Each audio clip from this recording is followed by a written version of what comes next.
must be all right. Yep. That is not how COVID. Apparently not. Apparently not. Especially with these people unfortunately getting long COVID. I have a friend, she still has a cough. Yeah, dollar is.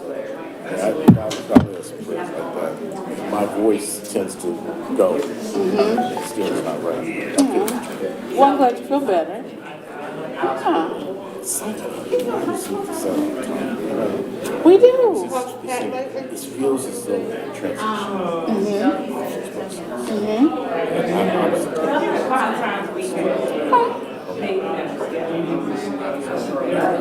Sit down and talk. I had a plan. We meet tomorrow night. Gianna, 2-year-old. That was Monday for this. On the 8th, CRC, But they had a big meeting thing on this. individually, the commissioners, just keeping them abreast. So, I haven't. you've been missing. You've been missing. Yeah. I look so what? We can definitely put something on the other day. Have some chit chat time. I would love that.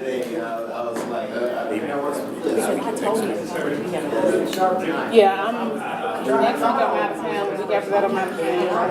And have so probably like the middle week of May. Got it. That's work. That'll work for me. I'll look around here. How are you? Calendar some shit there first.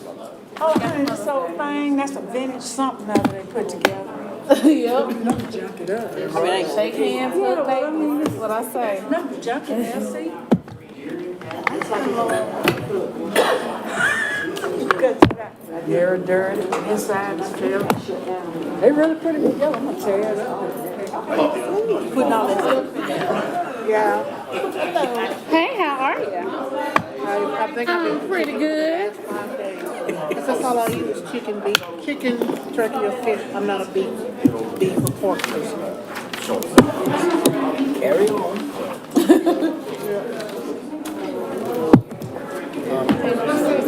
Hey, what are you doing, Judy? You okay? Oh, she right here. Great.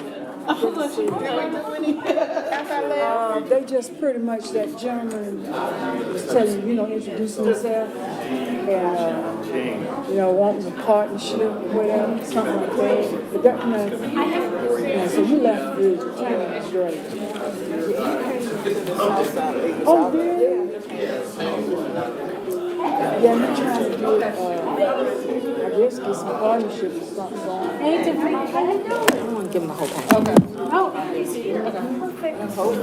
Hope something will happen positive.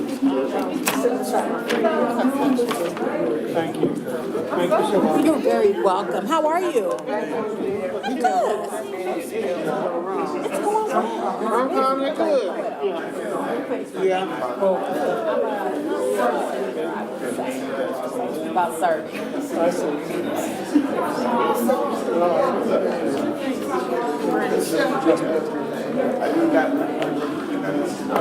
Worried about balls? Yeah. I suspect you probably don't. I'm sure you don't have less. I love the work. So it's not work. That was great. Well, Yeah, I don't think so. yeah, it is. I don't even like space. Hey, everybody out here. Sometimes we can tell us I know we had email. We did.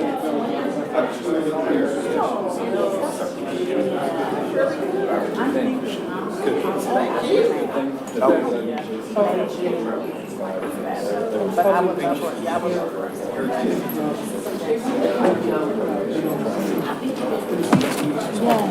Hi, Kim. How are you? Okay. Perfect. I welcome you.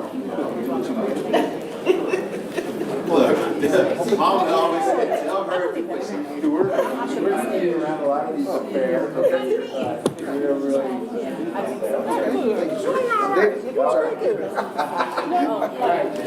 Yeah. How are you? Yeah. The notes, so I'm good. Really? Yeah, well, I got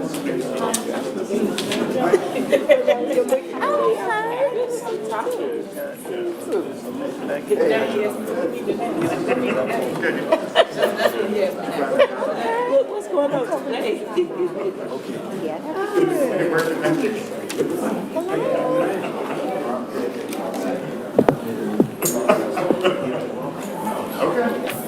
you so much for everything. Everybody was so happy. I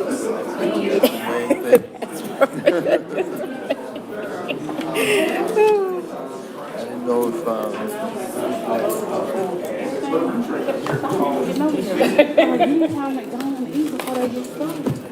And just, there was,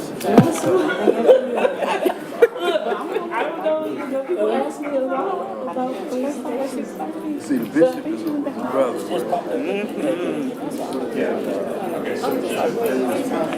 Thought he might have been one of them. said for 1 o'clock. Yes. Order of service. Yes. There were a lot of, You know.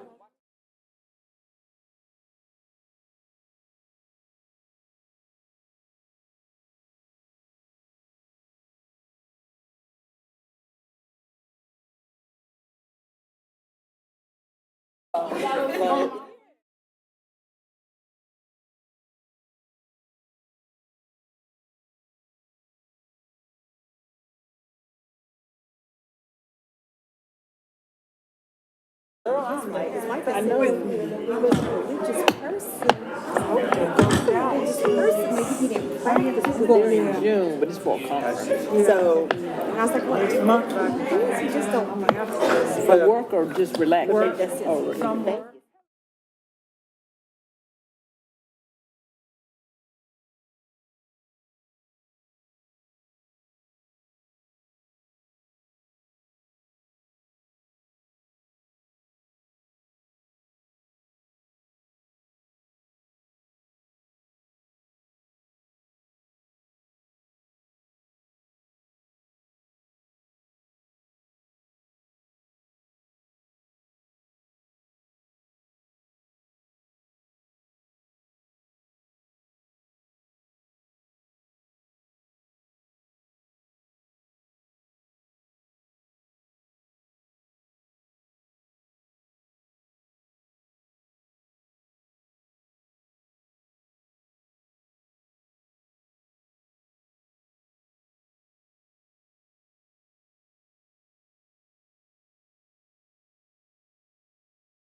In terms of reparations, we are discussing things that will determine directions we go from here on out. I suspect that our discussions will not end tonight, though.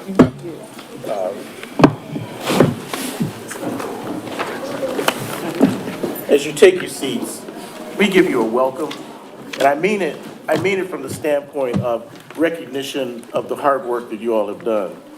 You've done work to the point of being frustrated and tired. Some of you have gone the extra mile plus some by going to multiple IFA meetings. Many of you all are now engaged with the community with events that are being organized that call for you to go door to door to discussing with residents of the city. Some of you have been in media interviews. You've gone to extents that no one is recognizing other than the media people around you. And I want you to understand that I appreciate you. It's going to make a difference. It's not, if it doesn't make a difference, it won't be because we have not tried. All right. But let's get on with the roll call vote. The roll call attendance for this evening, April 22nd. And just as a note, our facilitator, Venetia Crawford, is running a little late, but she will be here. So I'll begin with the roll call. Dwayne Barton. Here. Norma Baines. Renata Conyers. Here. Christopher Gordon. Present. Roy Harris. Here. Shonda Jackson. Kimberly Jones. Here. Dewana Little. Dwayne McAfee. Babette Mays. Present. Glenda McDowell. Tamara Miller. Dwight Mullen. Present. Mildred Nance Carson. Osandu McPeters. Present. Thomas Priester. Dwayne Richardson. Here. Eric Robinson. Raynita Waters. Present. CeCe Weston. Here. D. Williams. Here.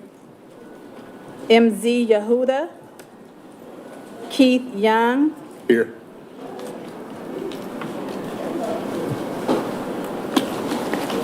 We have a quorum. Alternates, D. Burris. Here. Tiffany Debelow. Here. Shakiki Giles Bayton. Jesse Ray. Here. Thank you. Thank you very much. Thanks. We had roll call. Yeah, The ma'am. first item on the agenda is an action item, approval of the April 8th meeting minutes. April 8th meeting minutes. Are there changes, corrections, additions? I'm sorry, wait, I should ask for a motion for acceptance. We're taking discussion. Mr. Chairman, I so move that we Thank you, accept the minutes. thank you. Is there a second? I second. It's been moved and seconded. Is there discussion, corrections to the minutes? I have a correction for the, it was asked how was this global accountability proposal fast forward and pulls past existing recommendations that was brought up by the IFAs? And then it was like, we was asked by Dr. MZ Yehuda about what was the process of getting recommendations passed by the larger group. And it was stated that all you had to do was email it to bring the proposals to the commission, and then that's the process for it being voted on. So you say that that's vote? Did everyone get Right. So he wants an addition. the corrections, recorded? Are there other corrections? May we ask a voice vote on the acceptance of the April 8th meeting as amended? Those who are in favor, please say yes. Yes. Yes. Those opposed, say no. It's passed. Review an item for the April 8th also is the survey results. But I think, do you have those? Oh, good, great. I do. So, from our April 8th survey results, we had 6 responses, pretty positive responses. There was one thing that stuck out that I wanted to address, and there was a question, asked, why are we paying the city for the space for the Jamboree on April 27th, 2024? And I just wanted to clarify that we are not paying the city. So just wanted to let you all know that. But for the most part, it seems that the responses that we got were pretty positive. So thank you for all who have responded. We dropped from our double digits, would love to get us back up to the double digits, but appreciate your efforts and your responses. The objectives for today, as you can read in your minutes, but I'm reading them for those of you who are live streaming. Our objectives today are listed in our agenda as city and county updates. We'll have updates on our community engagement efforts, and we have it lined up as a discussion of the global accountability measure that's been before us. In addition to those items that are listed as our objectives, are there any other additions which we've missed from the commissioners that you'd like to add to tonight's agenda?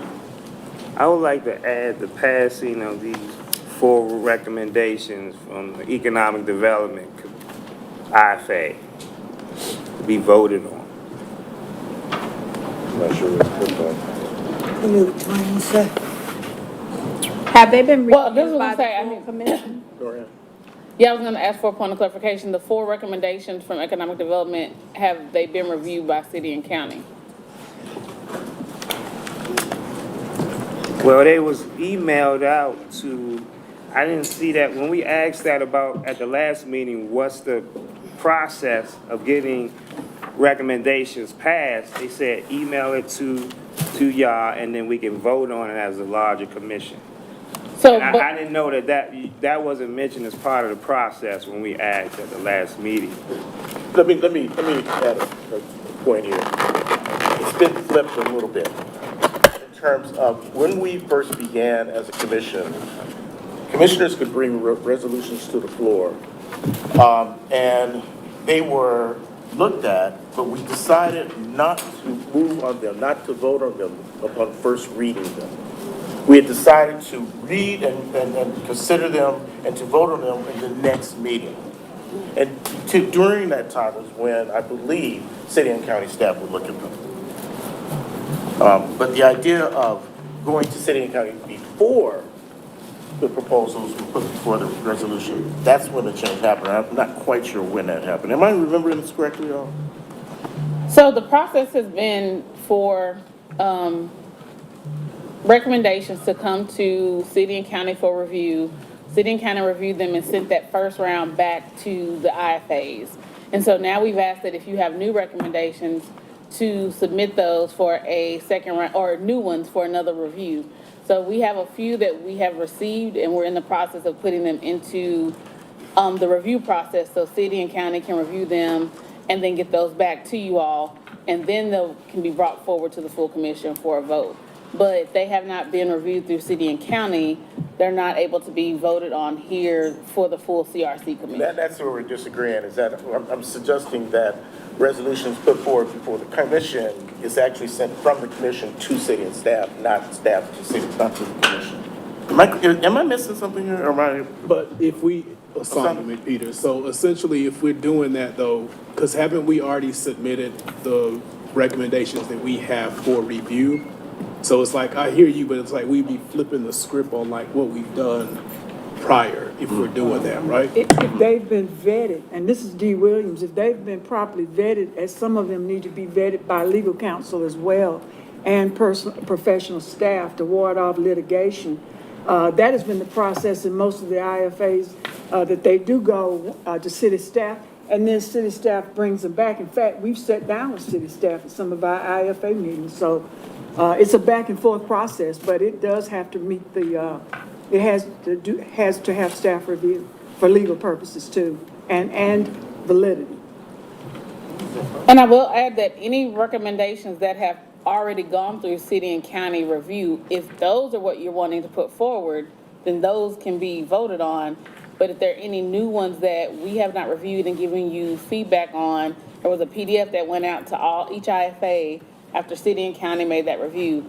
If it's something that's not on that sheet, then we need to go through a review. If it's on that sheet and we reviewed it and you want to bring it forward, then those are able to be brought forward for a vote from the full CRC commission. So I think the clarification then from what Mr. Dwayne said is are we looking at a prior recommendation or is it a new one? Those were They're new, correct. 4 new ones. New. Okay.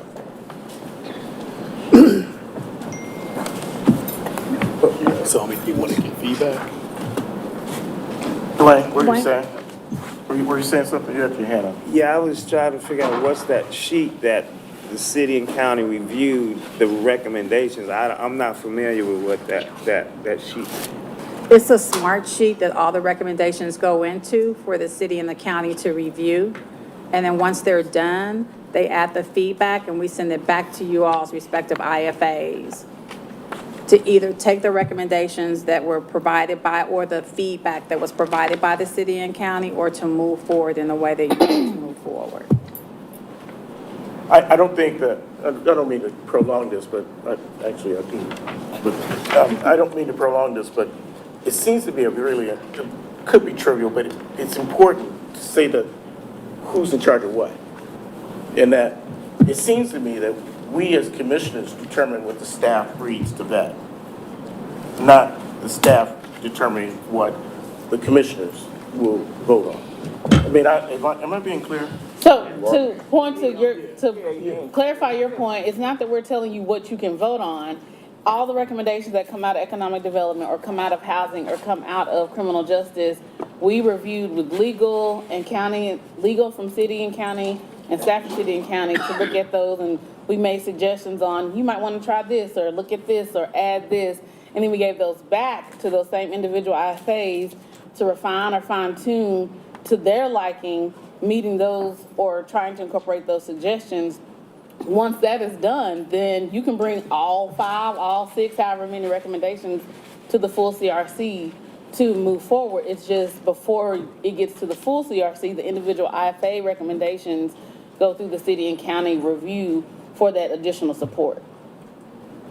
But we did essentially review them with the full commission before it got sent to you all for review though. That's what we were doing in like our meetings beforehand is letting everybody essentially see them and get input.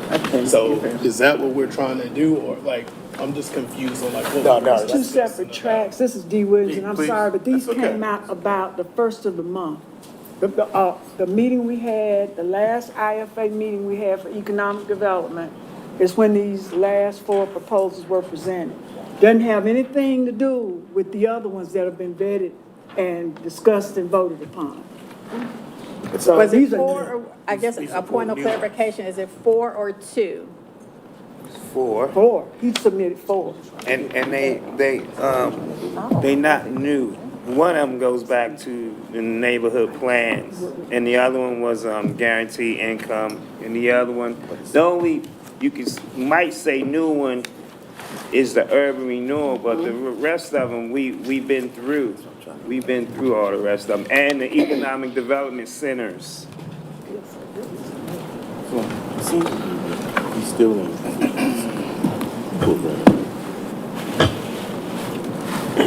And I think they've been submitted.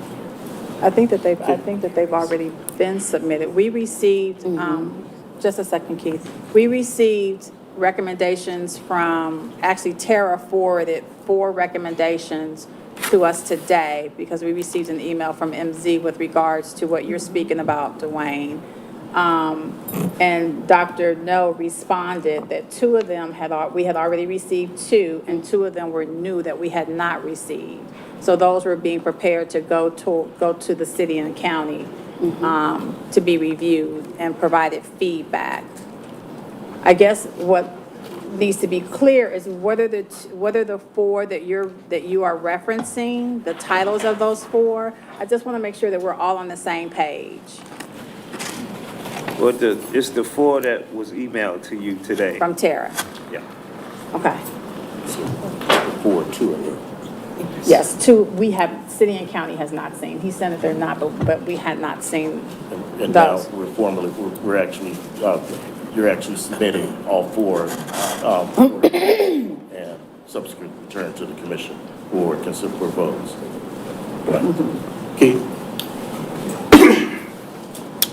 Keith Young, I just wanted to say that, I mean, I don't know what the recommendations are. I think I heard of a couple of them before. I just wanted to make sure that whatever commissioner is trying to get their ideas through, that's in accordance with their IFA and other people are enthusiastic about those, that we help facilitate folks to move their ideas forward and not hinder them. I'm not saying that anything is hindering anybody, but I think at most it should feel like we're helping facilitate Mr. Barton and whatever other commissioner is trying to put forth ideas toward this reparations process. So I just want to make sure that nobody's being hindered or roadblocked or having their ideas held up in bureaucracy and then the clock runs out on them before we get it here. And then all of a sudden one day it's just like, well, we didn't go through this process that has 25 steps and, well, too late, you know. Better luck next time, that probably never comes. Your point has been heard, Mr. Young. And, Dwayne, your resolutions are now before the city. And so when the IFA's recommendations for economic development come, they will have been vetted or whatever, reviewed by city staff for a full commission to consider. Am I correct on that? They usually go back to the IFA For the with the IFA. suggestions. For the And then the IFA works with the facilitator, sends Thank them you. on to, as the full commission to vote on. And that is not to say that commissioners are discouraged from bringing ideas forward on their own. It's not to say that. Just one last point. I don't think we're being discouraged. I think we're being encouraged to move fast when staff moves slow. So, Dwayne Oh, so Dwayne, McAfee, so I'm not on the Economic Development IFA, so I don't really know what the proposals are. And to me, you guys are talking in circles right now because all of us are not on the same page.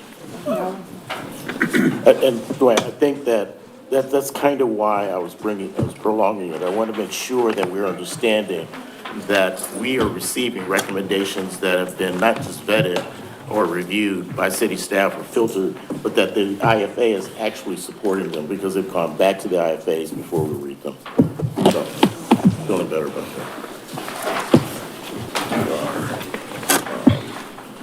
I'm not trying to keep talking about this, so I'm confused, but I do feel like if they're wanting to share their recommendations to get feedback, then I'd be open to do that, but yeah, I'm not trying to go along with, that's what it sounded like. If people aren't familiar with what they're proposing and we want to get feedback before it's submitted, then I'm game for that. But I don't know if that was what the question or what was being asked to do was.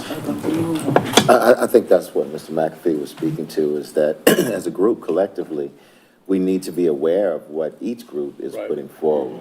And so however we achieve that, I think that's what we need to be making sure we're working towards.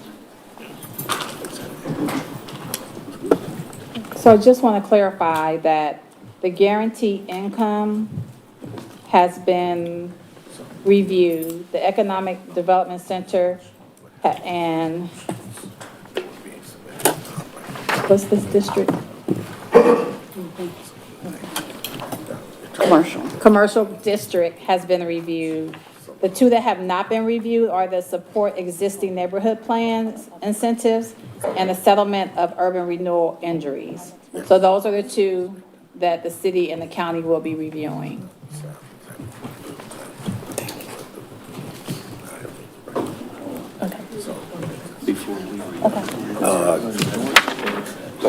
Question, please.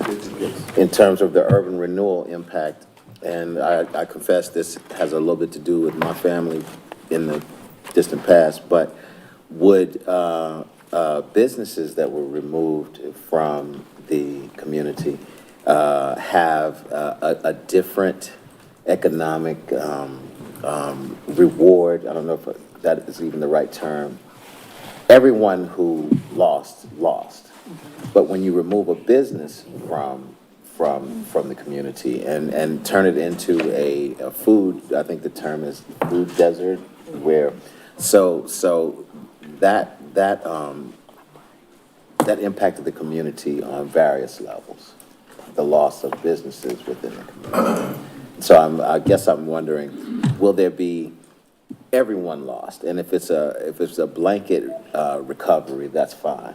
But I just think that there should be some consideration for the economics of residences, which have a sustained value and a equity gain value across all that time, but also the removal of businesses from the community and how that impacted our community separate from residences.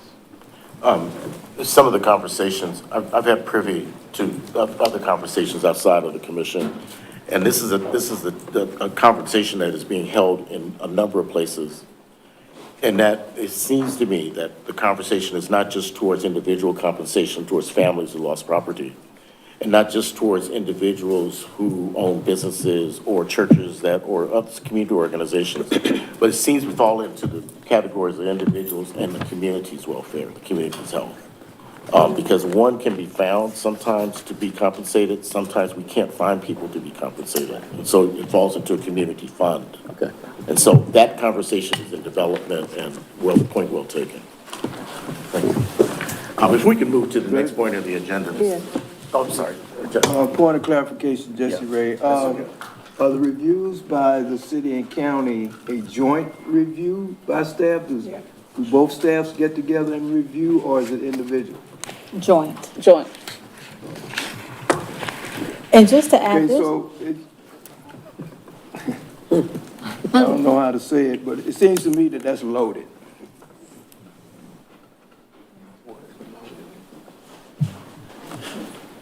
You can elaborate. I was gonna say,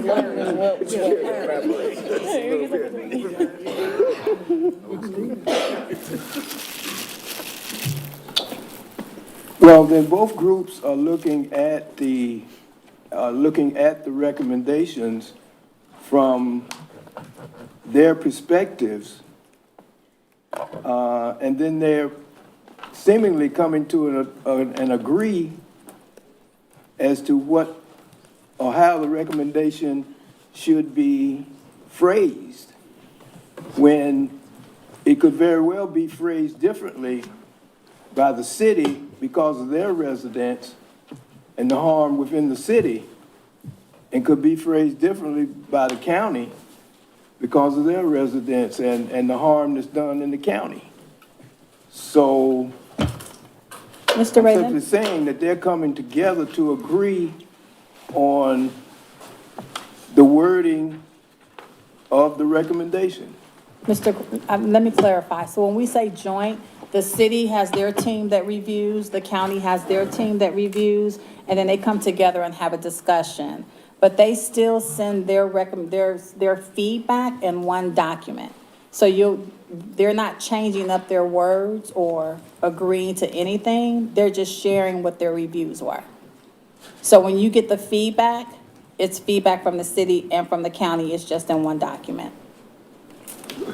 And that feedback is returned to the IFA. Yes. And then Yeah, you can take it and use it or not. Yeah. And then the IFA decides whether it comes to the commission. yes. And then the commission decides if we're going to send it on to the city and county as a recommendation. Tiffany Devereaux here. Just my final question around that is, what's the turnaround time for that? It seems like it is a lot of steps as mentioned. How long does that actually take? We're looking at, what, April, May, June? That's a great question, Tiffany. So this is what I'll say to you. At the beginning of the process, it was a little choppy, so it took a little longer because we had more recommendations. We're right now trying to figure out a date. We've been talking about it, trying to figure out a date for us to get together because we want to get these back to you as soon as possible. We understand the time is of the essence, so we're not trying to hold you up at all. We're trying to make this as quick as possible for you. Thank you. You're welcome. Okay, so that's good. I went through city and county updates. If I can. Oh, you get this one.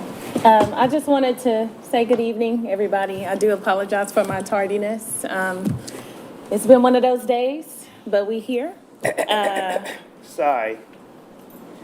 So what's gonna happen next? What's the next steps? Because we just left that open. I'm trying to figure out what's. the Your next step. recommendations are joint, from my understanding, have been introduced here, and now they're being sent back to the staff who will review them and send them back to the IFA for inclusion with all of the recommendations coming from the IFA for the recommendations for the consideration of the commission. We are looking at returning this post haste. Did I miss a date while I was whispering? The only thing I was gonna say is that, to add to that, Did I miss a date? is if you, if you want to share with the commission what they are, sharing is fine, because I think, the comment I heard was, we want to hear them too, so if you want to share them, but as far as a vote happening, a vote would not be able to happen until we review, give you the feedback, and then you present them to the CRC for a vote at that time. But everything that Dr. Mullen just said would be the next steps, with that caveat. For example, I would be real curious to know what the cash payout that you guys recommended. I haven't heard any figures. So your IFA came out with a cash payout. I'd like to know what that is. So if I can come back in, again, I'm sorry for being late, you all, and apologize that I wasn't able to be here from the beginning. Dr. Mullen has caught me up to speed with what I did miss. And Mr. McAfee also just heard your statement. I do want to just share that if you all have new recommendations, this is what I'm hearing. That's what Dr. Mullen just also filled me in on, but it is important for you all to share any new recommendations with the CRC, which is why we do our presentations. That way everyone is on board or on the same page. So if you have submitted something to the city, they'll give feedback back to you. And when you're ready, we can allow you that opportunity to present it to the entire CRC, which is fair before you put something up for a vote. So if it's in the city and county hands right now, they'll give feedback to you. Once you get that feedback, then we can present it to the CRC, and we can add that to the agenda to the next meeting. Does that make sense to everybody? Any opposes to how the process normally goes? Okay. Still got a question, or okay to move? I mean, this is a whole new process. I mean, yeah, okay. So we gonna vote on it next time. We're gonna vote on it the next committee. Well, you'll need to present it Because to some the of these whole board. recommendations are old recommendations. Okay. And they Is still this- haven't been moved forward. Is what you sent to them old or new? Yeah. 3 of them are old. Probably one, the urban renewal might be the newest one. Okay. And they had that. We have sent that to the city and county, so they have had it. Okay. Yeah. So okay, So yeah, I'm done. I think because there's so much confusion today, and it's already 6:35, and we got a lot to talk about. Okay, cool. What I want to do is hold this, and if we can try to get this on the agenda for the next meeting, just answer all clarifying questions between now and then, so we can go ahead and move forward with everything else on our agenda. So we'll hold questions, just put it in the survey, and we're going to turn it over to Ms. Salah here. All right, thank you all. Good evening. I won't take up a lot of your time. I just wanted to share that we have an updated meeting schedule. It should be in your packet. So we've been having virtual meetings. We've been having 2 meetings per month.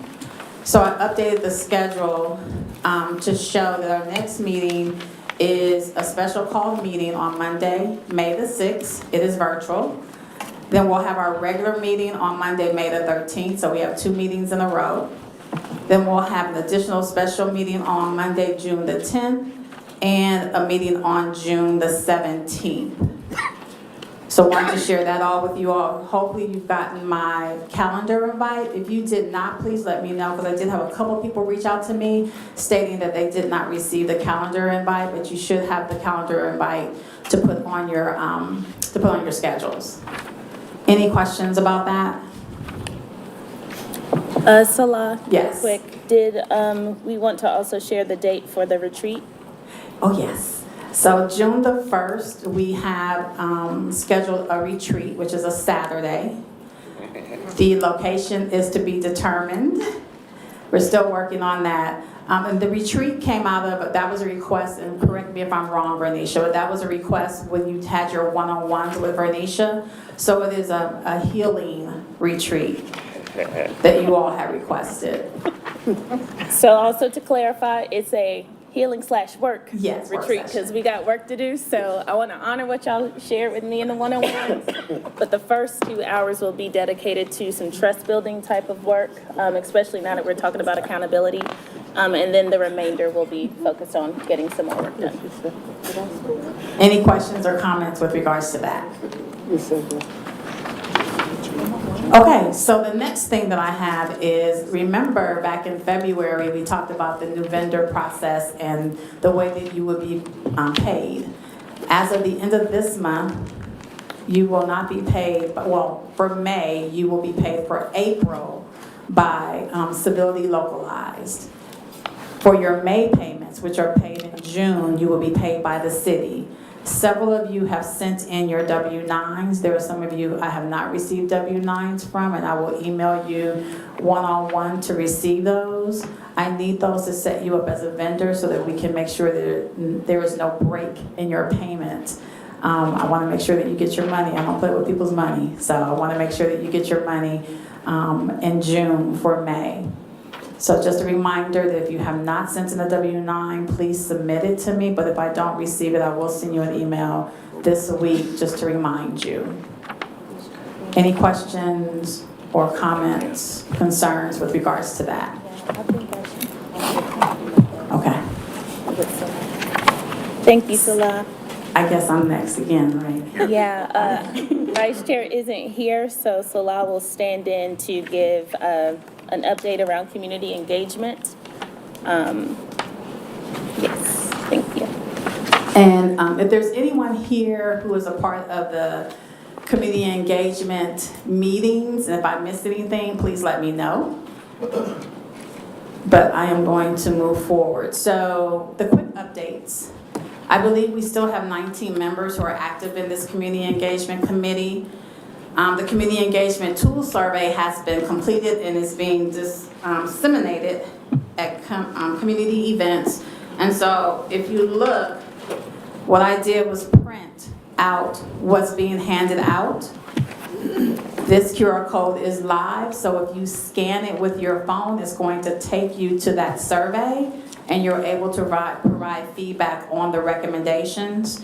That was completed on the 19th, and Dawana and the community engagement team began using that this past weekend. There's a new private-public partnership committee that is also taking place. That's taking place on Wednesdays, every other Wednesday at 5:30 virtually, to talk about public-private partnerships. Say that 5 times fast. And so that meeting is taking place. If you are interested in being a part of that, you can email Dawana or myself, and we'll get you on that list. And those, again, take place virtually. And then we have the Community Jamboree, which is taking place on Saturday, this upcoming Saturday, the 27th. So I want to provide you, and that's from 10 to 8 in Pack Square. So I wanted to provide you an update on the events that have taken place.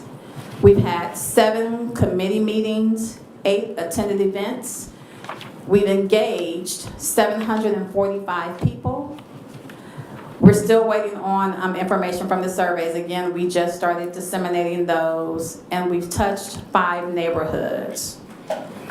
I want to bring your attention to the bottom, right up under the QR code. You all approved a budget of $65,000. The amount that has been expended to date is $892.60. And then I have pending invoices of $24,141.75. Do you all have any questions with regards to that? Yes, Dee. Okay, thank you, Salah. I was just wondering about the survey tool. Is it broken out by demographic and economic data? How is it being compilated? I believe it is demographic. I'm not sure about the economic, but you know, if you scan it, Dee, you might be able to see. So I'm not sure about the economic. Is there a sample somewhere that we could look at, the survey in and of itself that was handed out to whoever? So a paper, like a paper copy? Yes, were they surveyed with a paper copy or verbally, or how was it done and how is it spreadsheeted? How's it amalgamated? Right, so it goes to our public input. I would need our CAPE team to answer all those questions, Dee, but I can get back to you on that. Sure. I can definitely get you the information that you're asking about to determine how it's being tracked. All right, thank you. You're welcome. Any other questions? I don't have a question. I see somebody's. Go ahead, Tiffany. Well, Tiffany Debelow, just in terms of, the tool just really launched, so these numbers, this data right here is automatic. So it's how we calculated it from individuals and events. So I would believe that when we meet next, then we'll have the raw data of, you know, pulling from this tool. But right now, the information is self-reported. And it's actually self-reported on the document where you all track your canvassing and the number of bodies that you touched.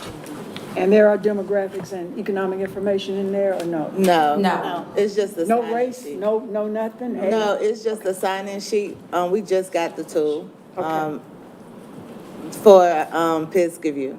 Oh. So now we will be able, that's our third event, and so we just got it for the input session for Pisgah, so Pisgah community does have it. And so the numbers that's up here is from just the sign-in sheet at the input sessions and the door-to-door canvassing, and plus the other events that we have been engaged in outside of the input session and the community engagement initiatives. Tiffany again, but the tool does capture all of that information. So gender, age, demographic, your race, ethnicity, it captures it. Okay. But I did notice on the tool, it's only offering one option. Yes. So it's only offering one option to choose for the recommendation? One option for, each IFA or just? For each IFA, one option. So what would be your preference? Check all of apply. All that apply? Yes. Okay, we can definitely get that. We can get that updated. That would be great. Okay, perfect. Thank you. You're welcome. Ms. Bobette had a question. Is it possible, just for information, to tell us the neighborhoods that were reached? You have 5. What 5 do you have that you reached? If I miss it, Livingston, Hold on. Hillcrest. Livingston, Hillcrest, Erskine, Walton, Pisgah. Do we do Diva review? We do Diva View next week. I Okay. mean, after the Jamboree, the first weekend. And So my next question is, those are just your focal points, those points there, what you're saying? Because I would say that you said Livingston and Walton, I think they would be connected as one, just in my opinion. That would not be a separate one that you would think about. And then you said Diva View. Pisgah View, Hillcrest.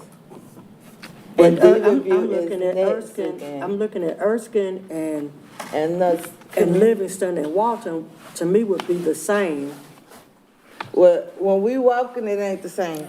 I'm gonna tell you that now. And we did not just that area, but we did all of the streets, all the way around from the Edenton Center. Is not just limited to public housing. We did the streets that surrounding that area because there's a lot of black families in the Southside community. We did up those streets on off of South French Broad, and so we really had it as Southside, but if we had to break it down into communities, because the Southside as a whole is one community in my mind. But we had to kind of represent the public housing because that was a big focus area for this commission, given the amount of black people that are living within public housing. I'm sorry, my name's Renata. Was this done all this past weekend? No, it's been done since the beginning of this month. We've had our first input session. Since April 5th. So what two were done this past weekend? I'm sorry. So it was one done this past weekend, which was Pisgah. And we did canvassing on Friday, and we did the input session on Saturday. And then the weekend before was the South Side. We did canvassing throughout that week and on that Friday, and had the input session with the race to fee event on that Saturday. And then the weekend before that was Hillcrest. And we did canvassing on that Friday and had the input session on that Saturday. And just to point out, the numbers from this weekend are not included in this 475, so we have not been able to update as of yet. So I have another. Richardson. Oh. Excuse me. Dwayne Richardson, I'm curious about pending invoices in 24,000. That's a little over a third of the entire budget. Is it appropriate to ask what that's going towards and what we can expect in exchange? It is appropriate. So if you look, did you want to come up, Dawana? If you look in your packet, there is a budget, and it is broken down by line item, and it is itemized for you all to see where those, where that money is for the invoices, the pending invoices. So I will have Dawana come up and talk you through that.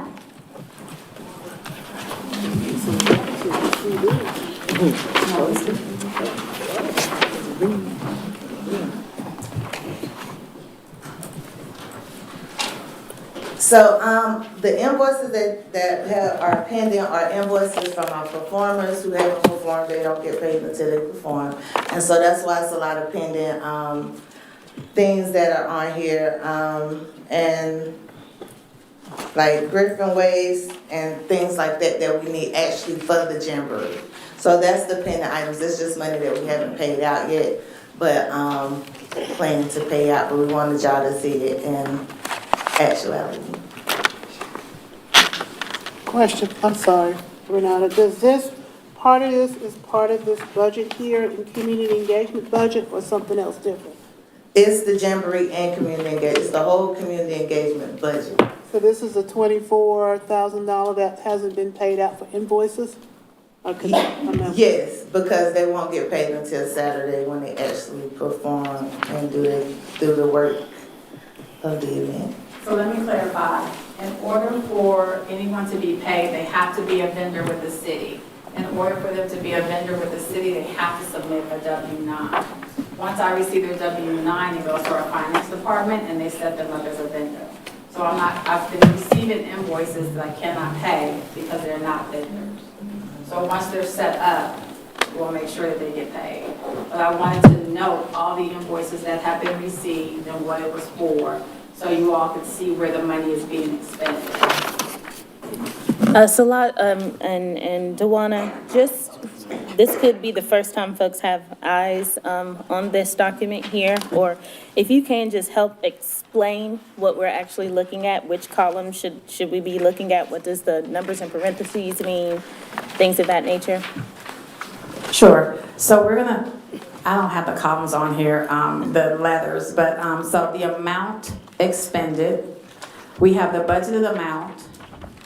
So let's start with the community engagement session, 16. The amount that was budgeted for community engagement is that top line of 4,000. That was for childcare. Okay. We haven't had any childcare, so you won't see any money under there. Then we have refreshments of 8,000. You'll see that we had Hillcrest on April the 6th and Pisgah on April the 20th. And then the amount expended, which on my copy is red, but it's in parentheses on yours, shows you what was paid, what was paid. Okay. Or what is due to be paid out for those two events. And as we go down, you'll see that for contractors and vendors, we have $7,000 for canvassers. So what I did is to break it down for Hillcrest, Southside, Erskine, and Pisgah View. We did door-to-door canvassing. And then in the name of vendors or business, I broke down who did the canvassing and how many hours they canvassed based on the work that they turned, the paperwork that they turned in. It's $25 an hour. So for Hillcrest, we have $75 that will be paid out. For Southside, $600, and for Pisgah View, $500. Further down, you have the community engagement coordinator position, which Dewana spoke with you all about at the last meeting, which is the $3,500. So you'll see her name, and she submitted her invoice, $3,500. We go down to artist and stage manager for $1,000, and you'll see that the stage manager is being paid out that $1,000. So again, these are invoices that I have not paid out, but I'm noting them so that you all know where that money is going. We want to be very transparent about what's happening with our reparations funds. The event planner is $3,000. Invoice as received, still needs to be paid. A videographer, we have $5,000 in the budget for that. They are charging us $1,500. That invoice needs to be paid. So it's going to give you the total of what's coming out of the budget at the end of each of these line items. And then we go to the Jamboree event, and you'll see that there's lighting and sound, which we have budgeted for $3,000. We have a vendor who is taking care of that, and we will pay them $3,000. For the kids zone, we have $5,000 budgeted. We received an invoice for $1,100. So that is what will be paid out. Now, I want to note that there are still a couple of people I have not received invoices for, so this is not the finished copy. We will update you at every meeting on this budget as we move forward so that you all are aware of where this money is being expended. Do you need me to go line by line, or do you all kind of get the gist of how this is broken down and the itemization of who's being paid for what? Do you need a few minutes to look, or would you like her to? Let me put few forward minutes. that these numbers are not just being submitted. This is in an effort to be as transparent as we can. If there are real questions, if there are criticisms, if there are oversights, after you have studied this fine print, because I know it's also small, you know, once you have studied it and those questions do come up, please let us know. Survey, email, bring it back to the commission meeting. We'll be meeting every other week because of the May and June schedules. Do not hesitate to put forward your ideas and insights. It's very important that we remain as transparent for our legitimacy as well as for the acceptance of later proposals that we'll put forward. So people have confidence in what we're doing.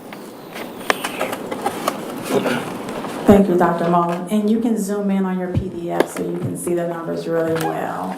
But again, if you have any questions or concerns, please do not hesitate to reach out to me. Thank you. Thank you. So one thing, since we're talking about the budget and the Jamboree, it is this Saturday, and I'm super excited. We've been doing some marketing and promotion of that. We got some great community partners that will be speaking, but us as a commission needs to be represented. And so on the table, outside, we will have 3 IFA tents. And so there is a sign-up sheet that looks like this. This is a sign-up sheet to man a tent and talk about reparations. So as a part of our community engagement, and I definitely give a big shout out to the community engagement team and committee, we have binders now that list all of the IFAs, even our presentations. So even though we have the one-liner retractables that have the one-liners on it that will be stationed outside the tents, we also have the binders with the full recommendations. So that if people ask questions or want to see what the full recommendation looks like, we have access to that, and we have it for all the tables. All 3 tents. And so please, please, please sign up, sign up, sign up. We want to make sure that the Jamboree is focused. Like, we're doing this to talk about reparations and to engage the community.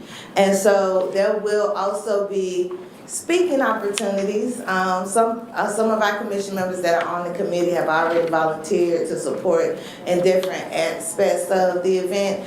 But I would like to ask the full commission to sign up to man a tent. We heard y'all, we got 3 tents instead of 5. So man a tent for whatever amount of hours that you can do it. I broke it down in 2-hour shifts. And also I did set up and clean up as well if people want to come out that morning, because we'll be out there at 8, setting up and helping vendors load in and different things like that. And clean up. Because you know, when it's all over, we gotta leave the pet square the way it was when we found it. As well as IFA speakers. I would like, and my vision is for each IFA to be represented and able to speak about reparations in one form or another throughout the event. So there's several different spots. I put the times right here so you can see the different time spots. You don't have to be 5 people from one IFA, but if one person is willing to speak on behalf of their IFA at this event, mainly to keep people focused and encourage them to come to our community engagement tents, our IFA tents, and learn more about what we're doing. That's what this is about, building awareness to what we're doing, because even when we're doing door knocking, door-to-door canvassing, a lot of people just don't know. When we're at the input session, a lot of people really don't understand what we're doing and really don't understand the recommendations in the full extent. And that's the whole point of this community engagement initiative. So we need the full commission now. We got our team and we show up and we show out now. So we need the full commission to show up and show out on Saturday. So please, please, please sign up. It will be outside, and I'm gonna pass one around in here too, so y'all can pick and choose. And please, and there's also an online form that you can fill out if you need to look at your calendar and check some things before you sign up. So please, please, please sign up, y'all. This is going to be a great event. We got a lot of great performance, and there's a lot of excitement around it. Thank you. So thank y'all so much. Any questions? DeWanna, I had a question, maybe more of a statement of the run of show for the event. Will that be sent out to the CRC so they know? Yes, so it's, the draft run of show has already been drafted, and it will be out to the CRC. I already sent it to the city. Okay. I'll get that out to you all tomorrow. And thank you. Oh, go ahead, Tiffany. This is really just a shout out to the work that you've been doing and the team, but the shout out to our community members who's been showing up to these meetings weekly in support. And I just want to encourage us as commission members that there's power in numbers. And when the community see that we're coming out and supporting each other, they're going to want to know more, they're going to get more involved, and they're going to believe in this more so than what we're experiencing right now. So we really want to give a shout out to our community members who's been giving input, who's been showing up, and I hope that could also just be an encouragement for those who can to really support this community engagement piece. Because let's remember, this was one of the biggest things that we said had to happen, and it's happening. So we could really use a little bit more support from our commission members when possible. Thank you. Thank you, Tiffany. Thank you, DeWanna. Thank you. Okay. Yeah. All right. So that leads us to the conversation that we all been dying to have, which is about global accountability. Yeah.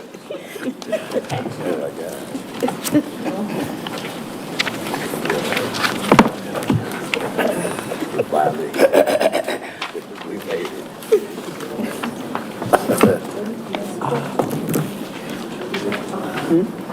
All right, everybody. So we started this conversation in our last meeting.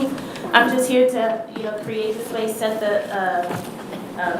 set this conversation up. But this is really for you all to just go back and forth with each other about global accountability. But what I do want to do is just kind of remind everybody what we talked about last time. so, let me just scroll down. So included in this brief presentation is the timeline update that we saw, the remaining items for the CRC to complete, and then 3 options that we discussed for global accountability, for the global accountability recommendation. Now, these are just 3 that we discussed, but the purpose of tonight is to, really dig deep into these 3 options, or maybe consider all other options, if that makes sense. Okay, so here is where we are. We're in the month of April. And so what is remaining is the Jamboree, I can't believe is actually here, but that's happening this Saturday. The tool has been completed to collect feedback. So you all have that QR code. When we look at May, I actually believe the final report is going to take a little bit more time, but most of you who want to be a part of that process has already signed up, and we'll continue some community engagement events in May. And we'll begin to discuss what the final presentation looks like, and we'll have our CRC retreat. In June is where we'll submit our recommendations to the city and county, the ones that is in their purview. And then also, oh yeah, that's what we'll do. So we'll have some voting in June, as well as submitting the final recommendations. So this is just a reminder to just rehash what we talked about last time we were together. Okay, so here are the remaining tasks. Again, that community engagement tool is complete. Right now, we just have to complete the final draft of recommendations, vote on which recommendations to move forward to city and council, develop a presentation to present to them, and then complete that final report of this entire process. Okay. So here is what we came up with when chatting with the legal team. This is their verbiage of what global accountability could look like. And Brad, I might call on you. But if you focus here on the green box here, they did support the independent creation of a nonprofit to provide oversight of CRC recommendations and manage additional fundraising efforts and reparation efforts.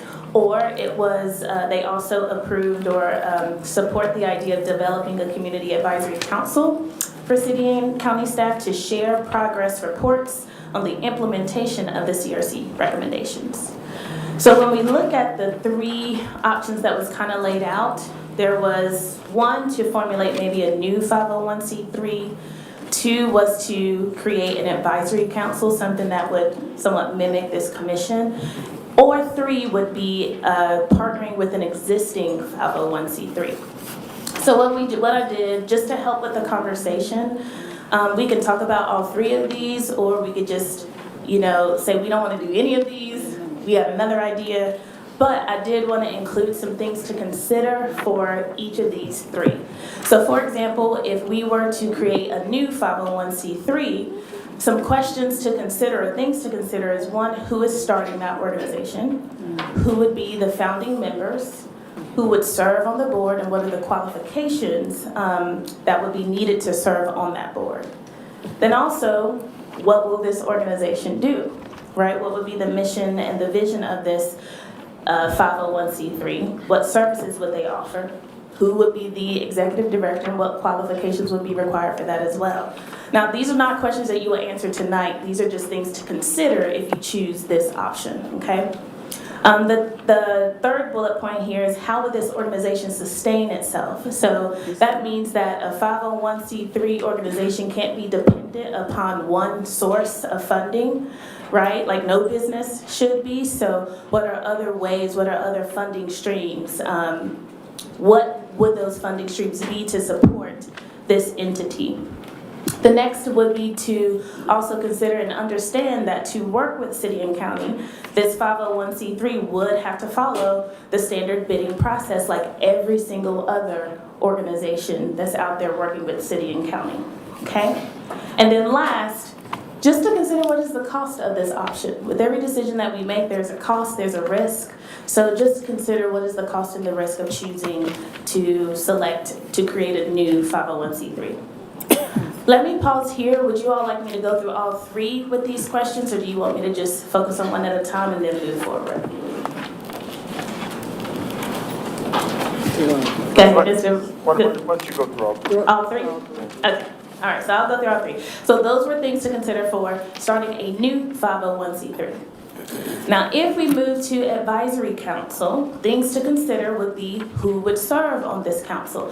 This is a large body, right? One of the largest of commissions out there. So who exactly would be serving on the advisory council? How often would this council meet?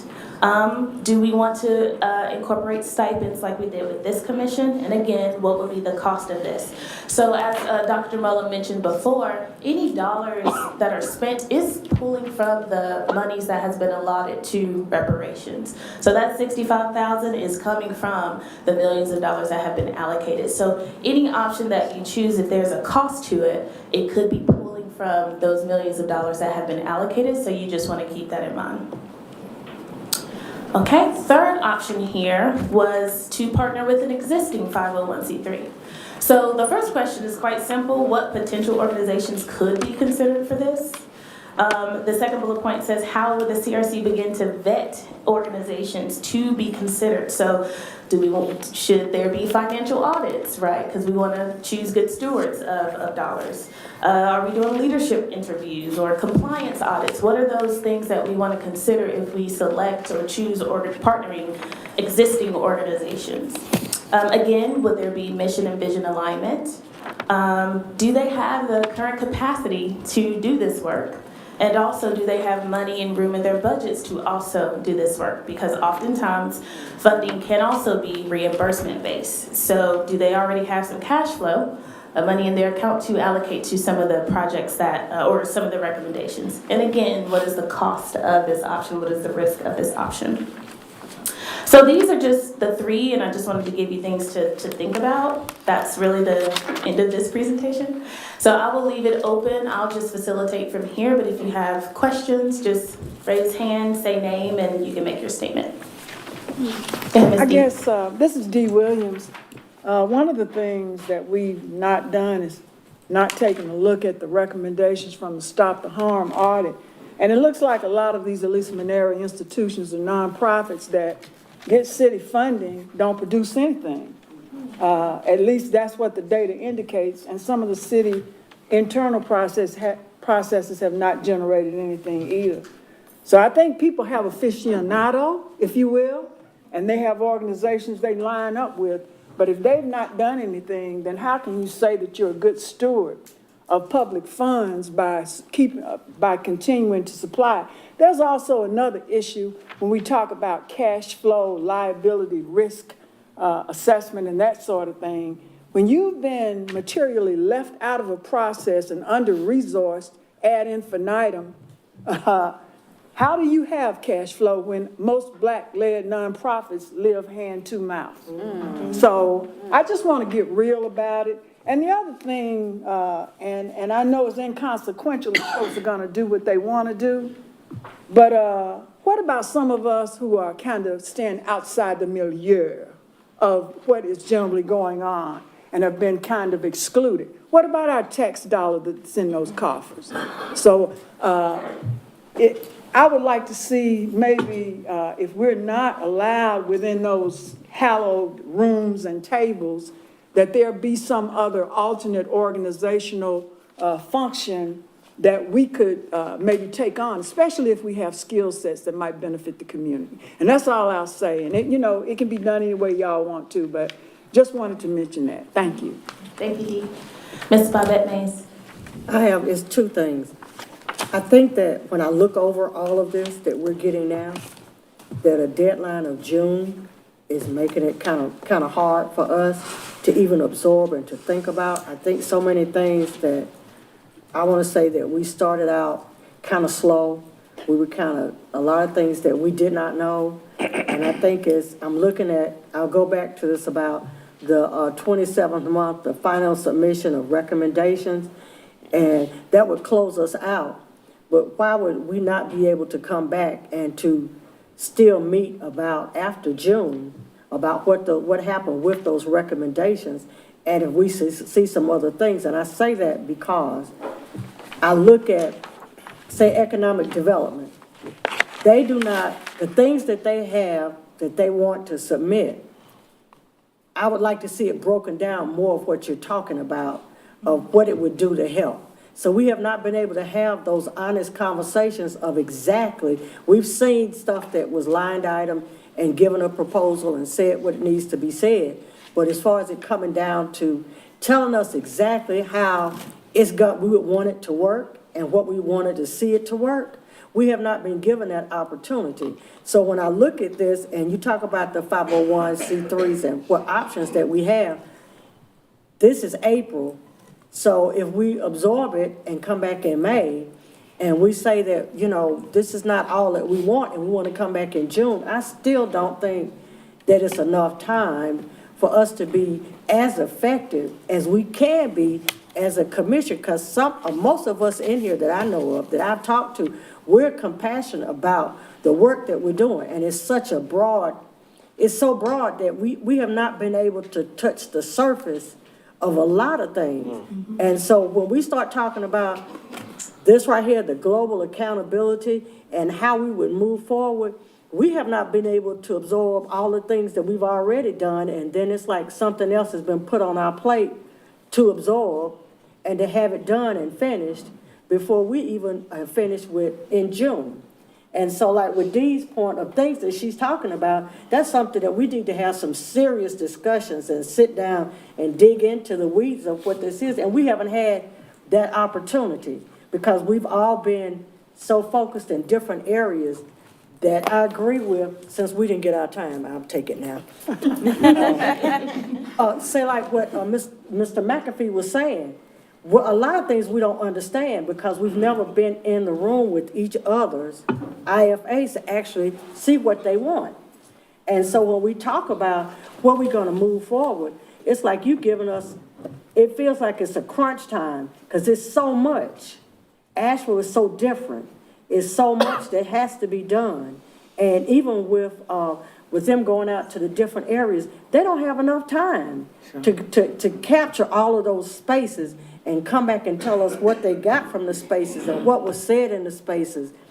We don't know. So, I mean, it's really almost unfair that we only get to June because we have so much other work to do. I'm serious. And I'm saying that because I know everybody may not want to go past June. But for those of us, and that would come into the global considerations, if we wanted those that want to decide to go further, we could continue to do the work. So. Yeah, thank you, Ms. Bobette. And that what you're talking about could potentially be something that could be created in that advisory council. It wouldn't be the 501c3 option, but it does enable you to stay involved. So that could be something, an option there. Mr. Richardson. So, Dwayne Richardson. I concur essentially with everything that Bobette just said.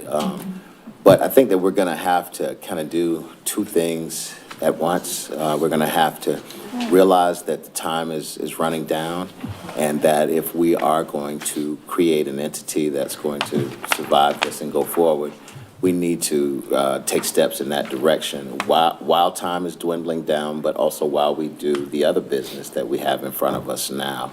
And so we can do two things at once. I am a proponent of creating a new 501c3, no disrespect to existing 501c3s or to an advisory council, which I believe could have a place. But I do believe that a new 501c3 that evolved out of this group is the way to go. Invariably, an existing 501c3, if they have been successful at all, they have an agenda of their own already in mind. And so I think it would be difficult for us to achieve our goals unless we were at the helm of our own group, personal belief.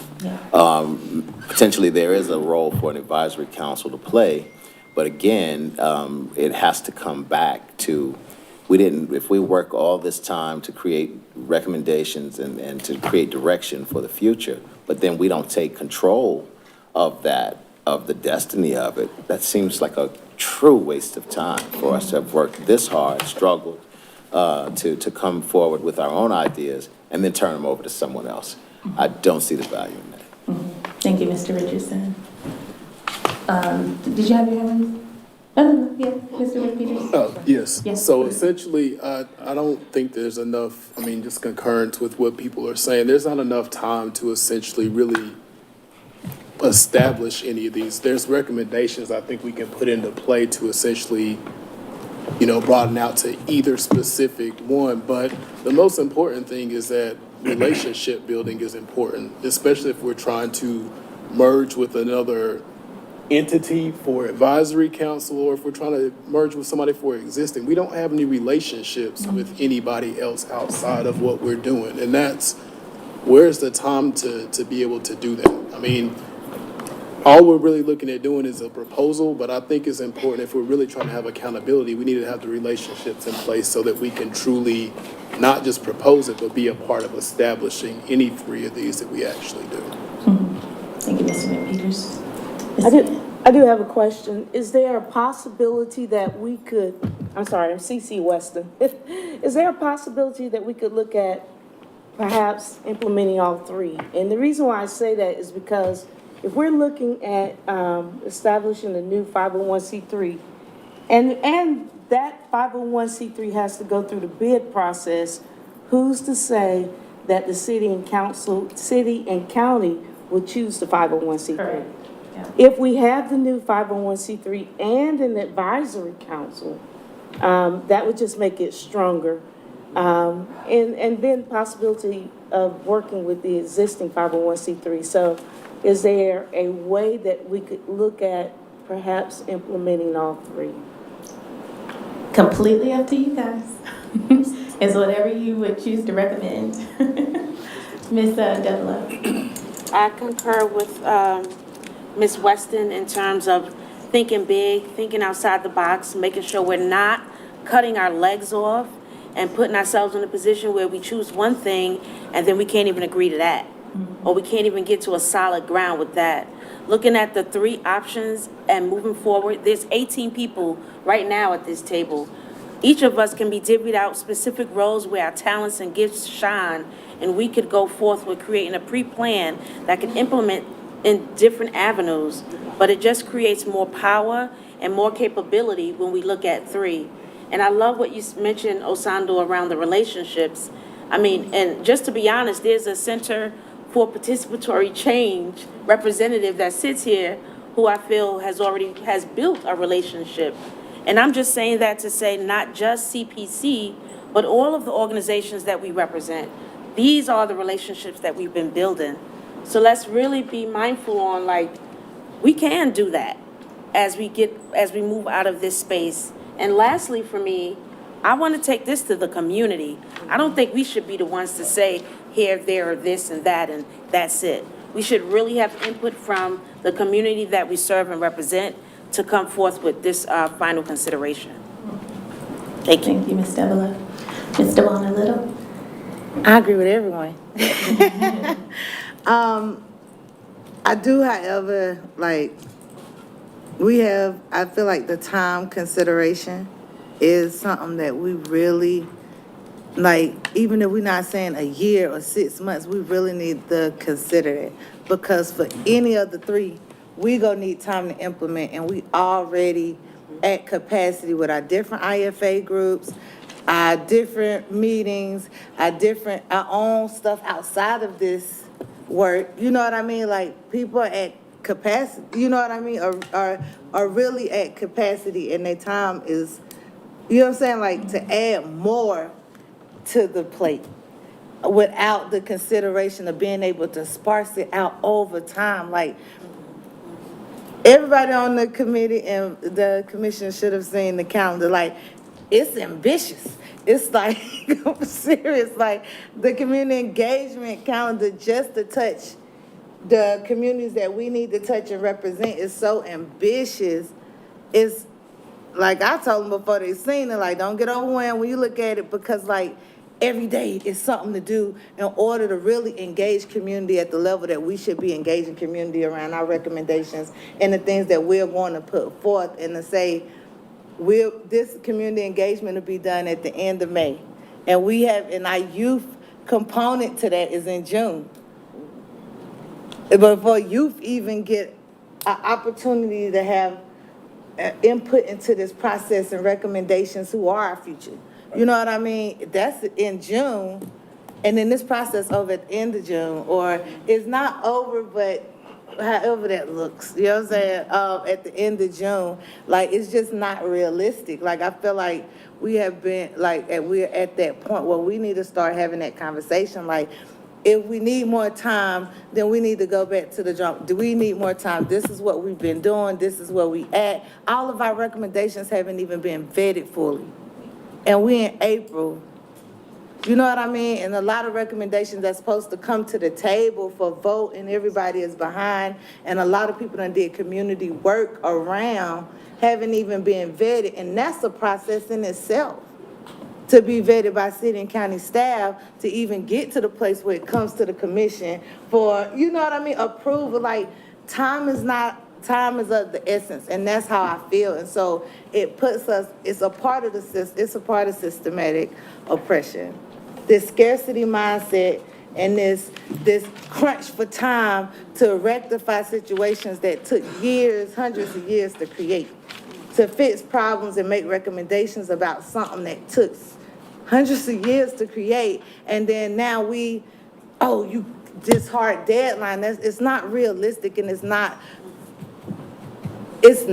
fair to the process when there are thousands. They have a lot, tens or 20s of commissions and advisory committees that are year-round, that continue this work. If this is a priority, I think we as a commission need to say, look, we need more time. I know we did it and they denied us. We need more time. We need to see what that looks like. And those who can't stay on longer, that's fine. But how do we keep moving this work forward to get to a place where we actually got community vetted recommendations and actually are doing something that is really going to be impactful in community? Because that was like a lot of the commentary Saturday was like, how does this really look look for my kids? My kids they going to school, they dealing with all of these things. Like, like, y'all should really come to the input sessions, because people got a lot to say.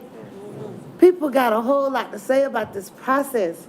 Our community, people we represent, have a whole lot to say about this process and what recommendations look like, and how they really truly going to be impactful. And so I just think, like, we really need to, like, consider these options. I think our global accountability is a real reality, because it's a distrust for our stuff being implemented in a way that we recommend it be implemented. There's real factors for Black distrust of municipalities, and there's no precedent for us to have standing precedent to trust. So I get it, but how do we start having this conversation, but also getting to a point as a commission, like, we need more time, and having that conversation and being able to recommend that in a way that shows, like, we got the presentation. This is what we've been doing up to now. We could use that. Look, this is where we at. This is where we're trying to be. And we need more time to get there. Thank you, Dewana. If I can just kind of bring people back, appreciate everybody's statements. This, conversation is really about what do we recommend moving forward, not what do we need, what will we implement right now. Does that make sense? So it's very different. It is, I will tell you, as a business owner, I would not try to do all of these things in 2 months. What this discussion is about is, what would the recommendation be, right? So you don't necessarily need more time to determine what the recommendation would be. It will absolutely take time to implement, but we just need to get it in the form of a recommendation, have that moved on, voted on. So then after June, one of these things, or two of these things, three of these things will enable the work, enable you all to continue the work. So I just want to bring it back in. It's about, what is the recommendation to continue the work? Okay, I'm going to pass it to Salazo. So I do want to clarify. What we're talking about is a recommendation for more time to consider this recommendation and which path is the best, if we're taking all three. You know what I mean? So we're still talking about recommendations, just to keep it in context. We're talking about which recommendations should we be thinking about at this point. So we see this, you know what I'm saying? So yeah, This is If that we time can, to with have the that time that we conversation. have, talk about as much as we can and ask those questions. I just heard you say implement it and get it started, and I'm like, ooh, no, we do need time for that. So I just wanted to address that, but I'll pass it to Salah, and then I see you, Misty. Yes, thank you so much. This is Well, hold on, D, I'm gonna get, let it go. Oh, okay, go ahead, D. You go ahead. Oh, okay. D. Williams again. I just want to say, time is of the essence. You can talk a thing to death, and if you it's up to y'all what you want to do, but then, you know, God gives everybody talents, and there's some of us who've been underutilized. And we were put here for the purpose of helping to set up whatever it is y'all want. It ain't gonna take but 2 days and 2 lawyers. That's all it'll take. And then input from all of y'all as to how you want to see this thing structured. I think you're conflating the entity with the work of that entity. And that is to be determined by an advisory board or a board of directors. But the city and county governments are not gonna funnel money into anything that doesn't have a legal entity. The bidding process in and of itself can be massaged somewhat depending on the threshold of dollars.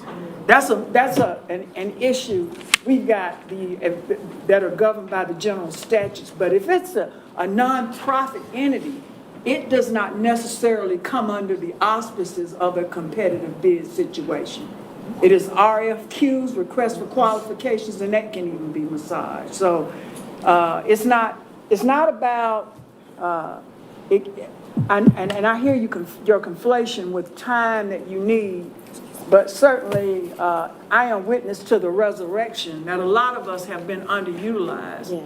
And basically, and we're good sports. We have to be because we are outnumbered. What we've done is we have turned over samples of our work just for insurance purposes to city and county staff to let them know that we've been working in the background and trying to work too in collaboration, and not necessarily did all that information come forward, but it is there and it has been done. So my thing is just to say to you that you need to learn how to manage your resources better. And some of us have been put here for the purposes of resources. God does not equally yoke everybody in the same areas. So, you know, if it's finance, that might be somebody's specialty. If it's community engagement, whatever it is. But verily I say unto you, it is up to you how you want to use these resources. You can prolong this agony and talk this to death all you want to. But if you do not have a legal entity, a fundraising plan, programs, and tangible performance metrics and rubrics backed by data, you're gonna look crazy. That's about it. And I bid you all a good night, because I gotta go in. Excuse me, Mr. Jesse Ray has had his hand up. You sure? You okay? I'll pass. Because he had his hand up, y'all kept looking that way and. Thank you about that. Go right ahead. You're welcome. Alrighty, so I wanted to speak to one of the things that the vice chair stated about a hard stop in June. I want to go back to, I believe it was in February at one of our meetings, when I brought up the checkpoint. Thank you. I did not say that we were going to have a hard stop, but I said it was an opportunity for a checkpoint in June to see where you all were and to allow us or to share with us what you might need. And then maybe September would be the next checkpoint. So I just want to state, the city has not put a hard stop. The county is just changing their level of staff who will be assisting with this process after June 30th. I just want to make sure that that's clear for everyone in the room. Right. Yes, Ms. Debola. I'm just bringing us back to talking about the recommendations and this consideration. Is that okay? Yes. I just wanted to recommend, just in light of hearing what was spoken, we should, no, not we should, but it would be, it would behoove us to look at considering an advisory council while in tandem working with an existing 501c3. We're gonna have to trust somebody. And if we're developing an advisory council, because this table, this space is gonna look different But what we're doing is we're ensuring, just as Ms. Williams said, that we have that legal entity set in place. And creating an advisory council would be that first step that we can do simultaneously while we're still working out our recommendations. Working with a trusted nonprofit that's current right now would help afford us space, would help afford us potentially a budget, and also the ability with their solicitation to be able to solicit funding, while we're talking about time to move into, if that's the case, a new, identified for this movement, a new nonprofit.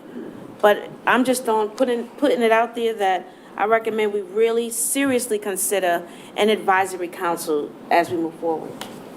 To start. Asanda McPeters, I back Tiffany. What I was trying to say earlier, though, is that we do need time to sit and discuss with who's going to be at the table. And I think that if we're going to propose that, we need to have a serious list of players who, one, fit the need and the mission and the vision for what we're wanting to do.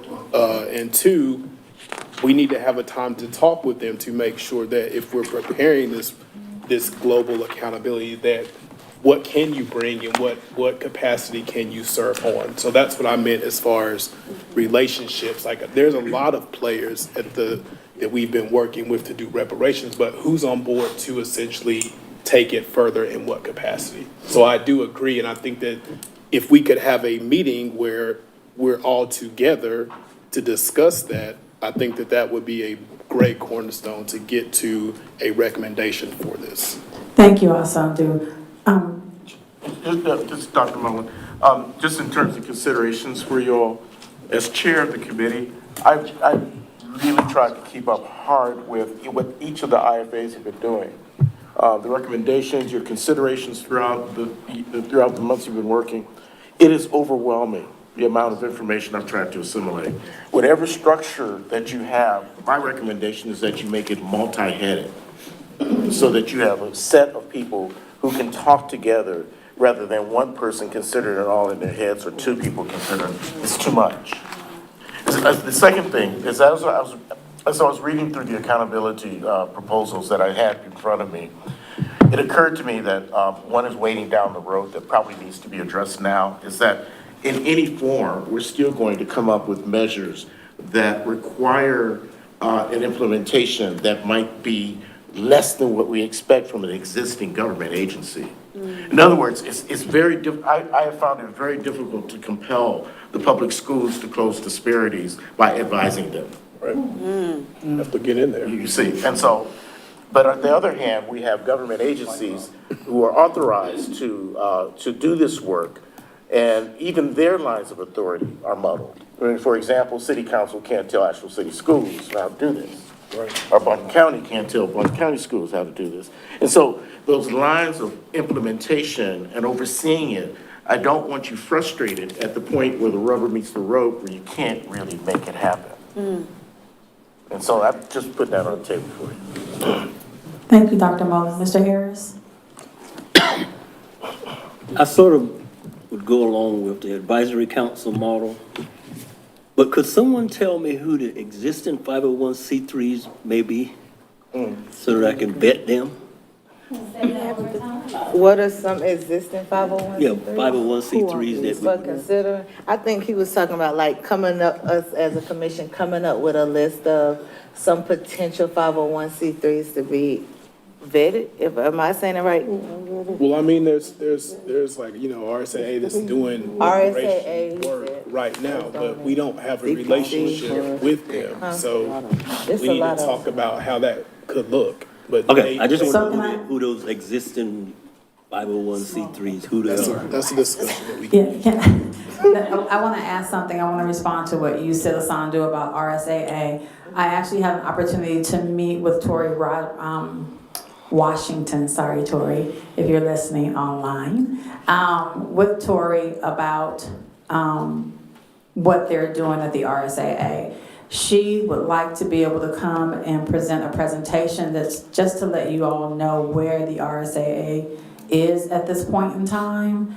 And so I put that forth to you all, if you would like for them to come and have a presentation at one of our meetings, so that you'll know the status of what they're doing, the work that they're doing. And they are interested in partnering with you all. So this is not being pushed on you, but it's just an opportunity as you make your recommendations and you are making decisions, that they are informed decisions, that you have all the resources and all the information and knowledge that you need to be able to make an informed decision when it comes to your recommendations. So if you all are okay with that, I will invite the RSAA to present. Yes?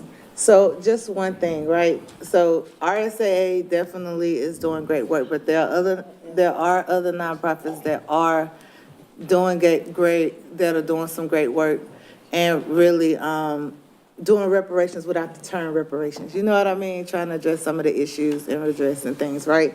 So with that being said, could we not have a meeting where we reach out to, it's more than just one entity, it's multiple entities that's coming to present, so that we can get all of you know what I mean, instead of having like multiple meetings and one person at each meeting, just one meeting that we start having that conversation that you're talking about versus one at a time. Is that possible? Yes, that's possible. If you all provide a list of the organizations that you would like to come and speak at one of your meetings, we will make it happen. That was basically my question. Who are they? Thank you, Mr. Harris. Ms. Jones? Kim Jones. What I wanted to say earlier is that it's earlier and then I have something for now. We have been working on our recommendations for 2 years. We all have presented them over and over and over and over. So we're talking about time. And what I want to say right now is that Mr. Barton brought a couple of recommendations, and one of them is the Economic Development Center that it looked like when we presented months ago that everyone was on board with that. And part of the Economic Development Center and the staff that would work in there is talks for a 501c3, a new one, which would go along with the other recommendation for the guaranteed income. So economic development is trying to push the work forward, but today, once again, we've been pushed back because of process. So it keeps happening over and over and over. We have been working on these for 2 years. We have the Economic Development Center has been vetted by the city and county. The guaranteed income has been vetted by the city and county. So we have done what we're supposed to do. And tonight again, we have been told no. Like, we have to wait. What are we waiting on? This right here is already in the plan of what we're going to do next. So it's just very frustrating where we are today from 2 years ago. I mean, it's just very frustrating. And we have brought our recommendations tonight, and it's just, I'm not saying we have to approve them tonight, but at least have more consideration than what happened tonight and to be rushed through that process. I mean, it feels like what is important to us as a commission in the meetings, in the moment, is pushed because we have the agenda and we got to get to these things as well. But we don't have those conversations. We don't have a space except for in our IFAs to sit and talk about all the things. We did have the retreat.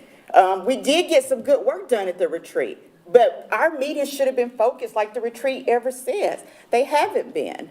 It's just been like a listening session in here with no recommendations being passed. We are here, we were brought here to do recommendations, and we have not passed except for the stop the harm, the community communication piece, and I think maybe one other, I can't think of it right now. We have a long list of recommendations that we would like to take to the city and county to start the work. We are ready to work, and now we're talking about working in the third year of work, in the third year of this, like moving it on to the third year.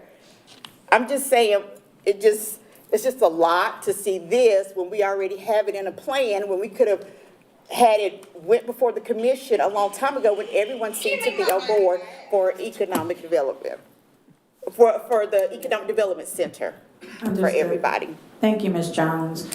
One of the other notes that I had, because I'm hearing everyone say about the time. So we talked about a retreat on June 1st, which was the trust building, healing / work session.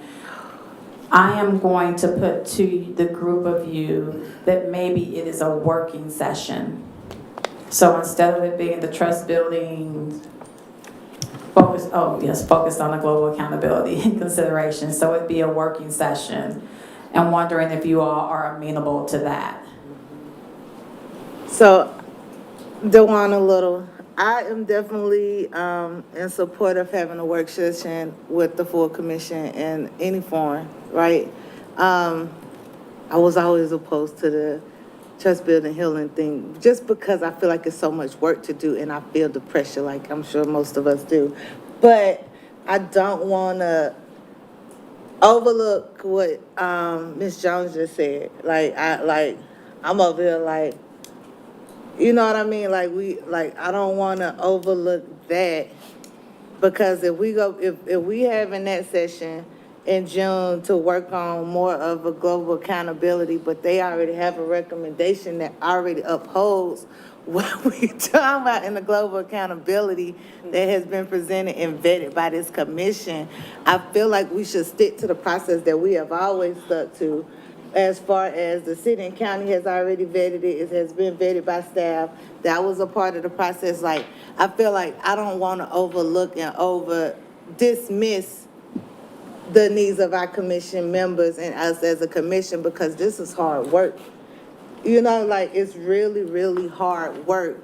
And I know that that committee has been working with community on these recommendations. This is not just their commission, but working with community on those recommendations. And I'm just trying to figure out, how do we move that forward instead of dismissing it like it wasn't just stated? I just want us to be intentional about doing no harm, and that seems harmful to me. I have a, Thank you, Dawana. Go, Tiffany, you said something? well, just in like, thank you for sharing that, and I hear your passion. We haven't really, it doesn't seem that we've really discussed a process of how we are unfolding and connecting our recommendations to the full commission to be able to hear. So some suggestions I'm thinking is making sure that, and I'm sure we've done this, but that email or just sharing it out so that we could be abreast with it upon our leisure and actually read it through, and then making sure that, just a suggestion, that we're getting on the agenda, so a representative or someone from your IFA connecting, no? Yeah. So, ooh.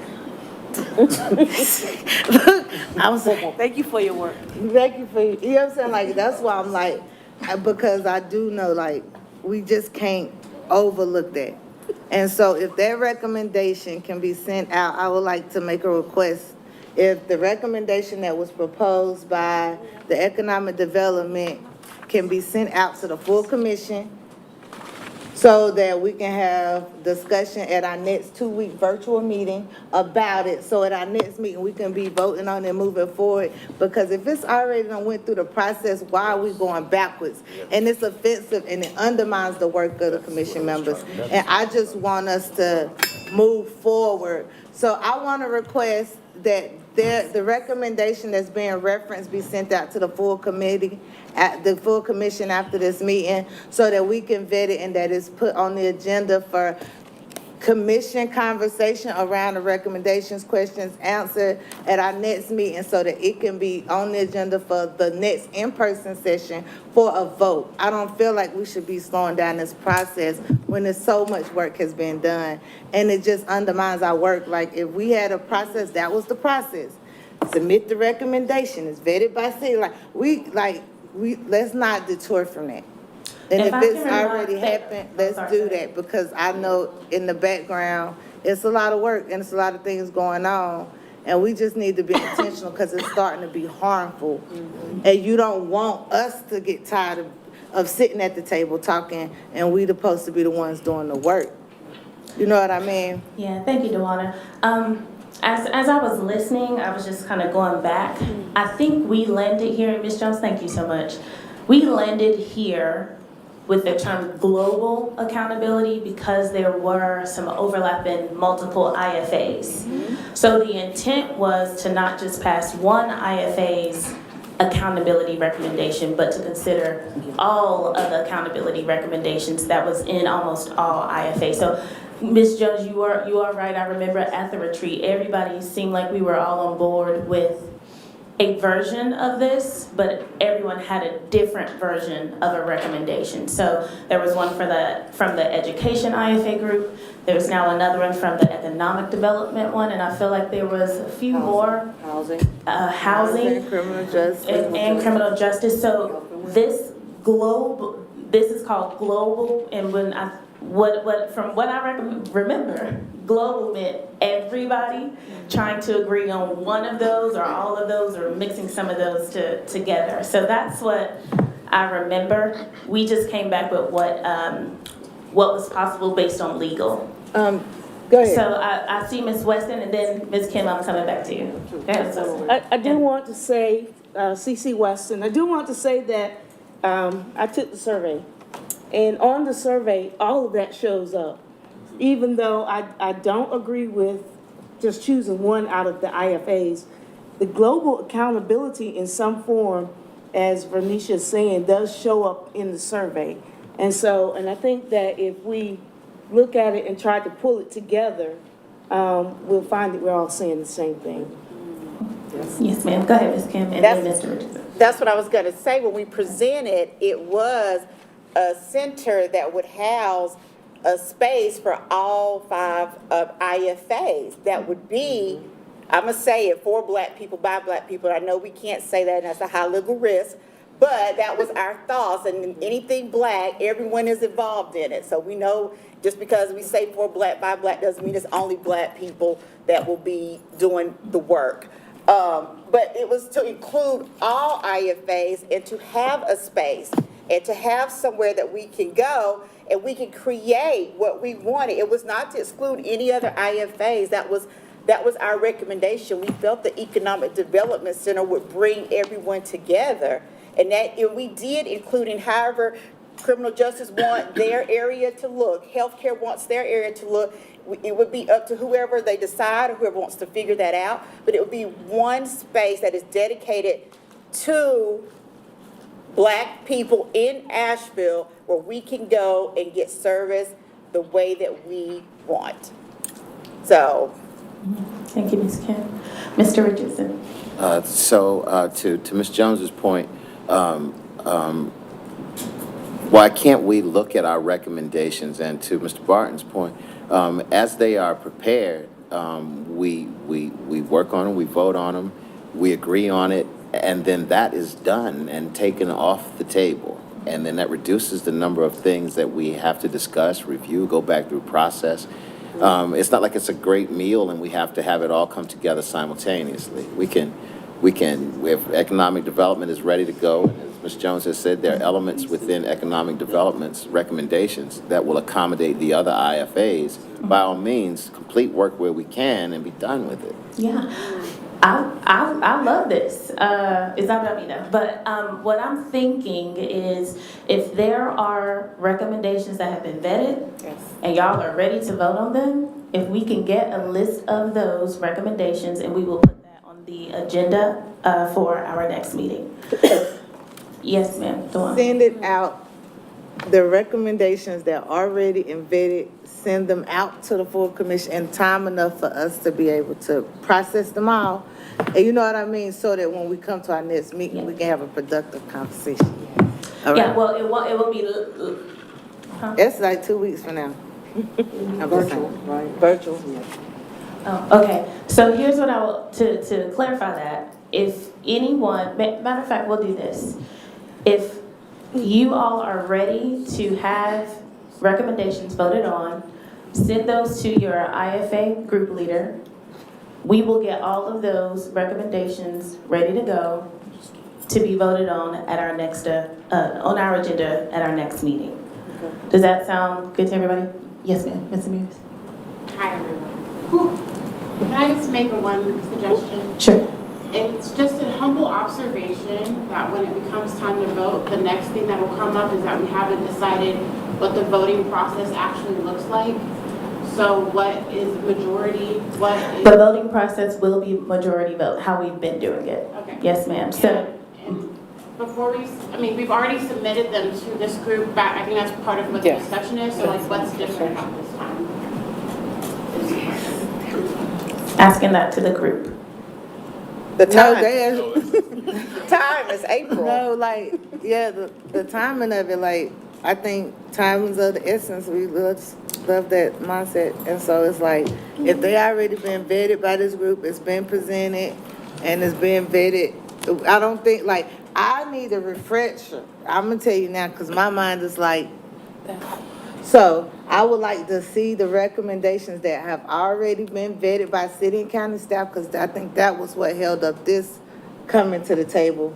You know what I mean? So if it's already been vetted, we have a lot of recommendations that have already been vetted and edited based on city and county feedback, staff feedback. It's time for those to come to the table so that we can start talking about them, and our next meeting should be a discussion around, all right, this recommendation one, and this is this recommendation for economic development, and this is that recommendation. Are there any questions, comments, or concerns? Oh, no, y'all ready to vote? Vote that thing through. Next one. You know what I mean? Like, we need to be real specific and intentional so that we are moving things forward. Yes. Now, I'm so sorry, y'all. I love y'all. I hope y'all know that I love y'all. But I'm also remembering that one of the reasons why we hadn't immediately moved forward with voting is because we wanted to do the community engagement and we wanted to hear feedback from the community. So if we put these on the docket to vote on in our next meeting, early May, the virtual meeting, we would be making decisions with whatever data we got from community engagement. And if y'all are okay with that, that's totally fine. But I just want to remind people, one of the reasons why we didn't move forward was because we wanted to engage the community and hear from them. But it is completely up to y'all, but that is something that we would need to decide today. Do we want to go ahead and move forward with voting in our May 6th meeting, despite us completing community engagement, or do we want to wait for us to complete community engagement? But again, it's totally up to you all. Now, When is the end date of we need to community vote engagement? because we didn't do it for the stop the harm. We didn't wait for the community for the stop the harm, so we don't have to wait. And I think it's better when we go out there and talk to people and they see that we actually recommended something, that we moving something forward rather than them saying 2 years later we didn't pass nothing. Yeah. For them? Nah, I think we should go ahead and pass as many as we can and use that as like, yeah, well, this is what we did so far. You know what I mean? Are there any opposes to that? Okay. It's not an opposed, but I will just get some feedback. I mean, I know DeWanda kind of said it, but it's only been a couple of us who've actually been out to the community engagement, and I will just say on behalf of speaking with people, most of the people are not aware of reparations. They are not aware of what we're doing. They're not even aware of like the information. So I think the people who have been present, who have come, who have supported our IFAs and have supported these events have shared their feedback, but just giving you real talk, like most of the people that we're engaging in now in these communities, they're sharing concerns, but they're not related to what we've have. So I personally don't think that if we voted, it would be a disservice to those neighborhoods. Thank you, Mr. Peters. Mr. Richardson? Quick question. When is the targeted end date for the community engagement campaign? May 30th? Yeah, May 30th, and I know that she wanted to do she being the vice chair, and the committee talked about doing a youth engagement as well. I don't think that there's a date as of yet, but I think they're in conversation about that. Yes, sir, Mr. McAfee. So, Dwayne McAfee, I believe it is absolutely critical for at least the last 2 years that we vote on whatever it is we can vote on to move this process forward. Because when I'm in community, and just like it's been said, there's not a lot of us that are going door to door. There's not a lot of us that are spending time in community. I don't know that we're gonna get the feedback that some of us think that we're gonna gather from having this type of community engagement. So if there are recommendations on the table that we can vote for 2 months ago, 6 months ago, next week, I strongly recommend that we vote and get some recommendations on the docket as soon as we possibly can. Because it's hard to be out in community when they ask, what have you done? And all I can tell them is, we've collected a lot of data. Okay. Yes, sir. Thank you, Mr. McAfee. Mr. Young. Yes. I don't want to go tit for tat for any of this, but I will say, just to remind people how we got here, the initial process was short, medium, and long-term goals, and what everybody's asking to happen was supposed to happen a long time ago, and it was not this commission that changed that process. Yes. It was the local governments that changed that process, and the commission is wondering why we haven't voted on anything. That was not the laid-out process. That process was changed into what we're grappling with now. I just want to remind people that. So we should have had things initiated within that first couple of months or first year, but we're here because the process got changed. Somebody somewhere along the line thought it was a better idea to receive all the recommendations all at once, all at the end. Yes. And that what we're grappling with now is trying to do community engagement when that was always supposed to be a part of, this process at some point, but we're trying to cram virtual meetings and meetings in person and trying to find people to go out to the community and knock on doors. And I don't want to say we've been set up for failure, but I did not intend to have us set up for failure. But you don't get to control everything, and folks who think they know better are seeing what we actually would like to have happen. And I think that the folks who get to make those decisions, who some are here, actually start listening to the commission. Like, when we say we need to have this happen in a certain way, listen to us. When we say we need to vote on recommendations, now listen to us. When we say we're pressed for time, listen to us. Because if you're not going to listen to us, how are you going to listen to the community? Or to the advisory. Thank you, Mr. Young. Or to the advisory. Yeah, so I'm gonna do a quick time check. It is 7:56, but this has been a really great conversation. What I want to, so our next two meetings is May 6th and May 13th, correct? May 13th. May 6th is virtual, May 13th is in person. I'll again say that if there are recommendations that you want put up for to vote on May 6th and May 13th, to send those to your IFA group leaders. IFA group leaders will be on our, meetings, and we'll get those recommendations set up to be on the agenda at our next meeting for you all to vote. Okay? All right, if there are no other comments or questions, we are going to open it up. Oh, last comment, Mr. Harris, and then we have public comment. Okay. If you do the QR code, it takes you to all the recommendations, right? Mm-hmm. And I noticed that economic development focus areas has the recommendation, but there's one statement that I question. It says, please select the item you believe is most impactful. Mm-hmm. Yes, I forget who brought it up, but the edit will be made for folks to select all that they feel is important. Because right now you can only select one, but they'll be able to select all that is important. So that adjustment has been requested and noted. Okay, thank you, Mr. Harris. Okay, we're going to shift to public comment, Dewana? Yes. Yeah, we have public comment, and we do have several people signed up. And so, for public comment, each person will have 3 minutes. And when you get down to your last minute, you will get and when it's time to get up, when it's time your 3 minutes is up, you will hear an alarm go off. Okay? All right, so let's start our public comment. No, first is John Wayne Scott.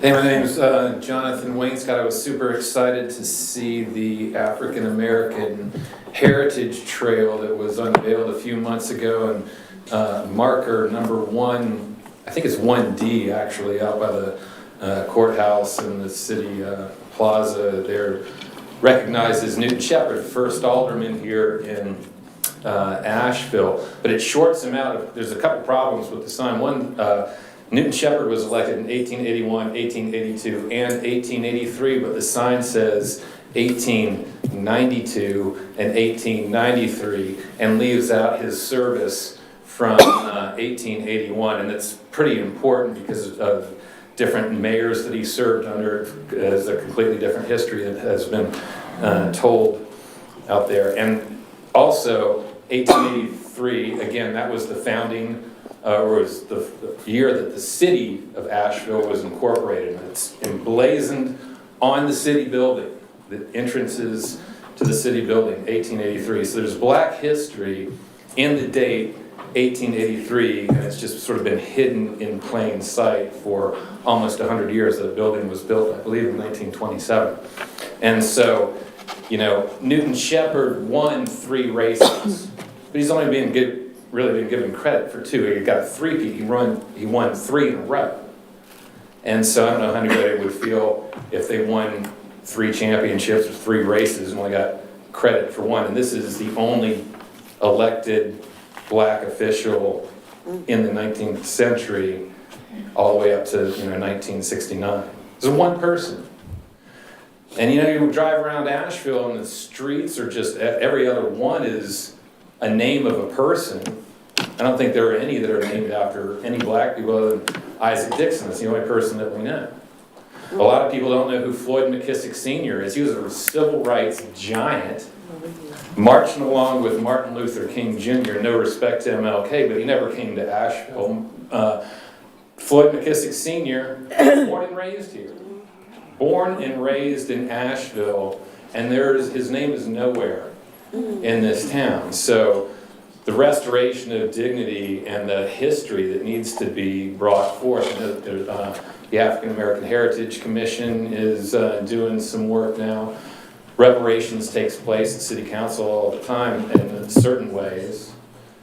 There's the literacy test still exists in North Carolina's Constitution,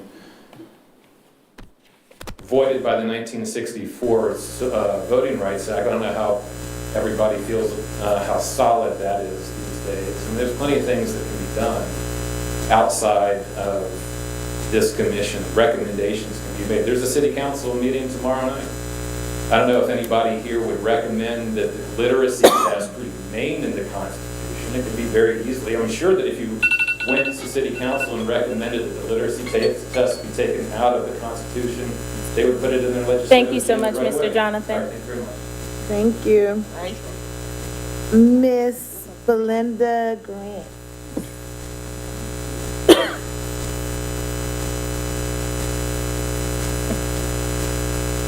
Can this be fixed? Sound? That buzzing noise? I'm working on it. Ain't no fire on. She's working on it. She said she's working on it.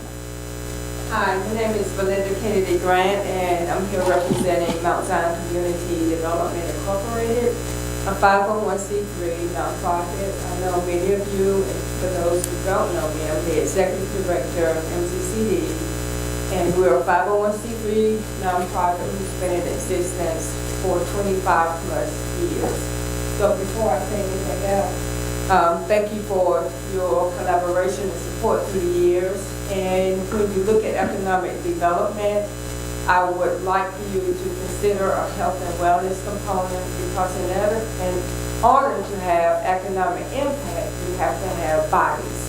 In order to have bodies, you have to have babies who live to see their first birthday and beyond. And our program has been doing that, and our emphasis is on health and wellness so that all babies will live to see their first birthday and beyond. So thank you for your consideration. Thank you so much. Thank you. Miss Priscilla Robinson.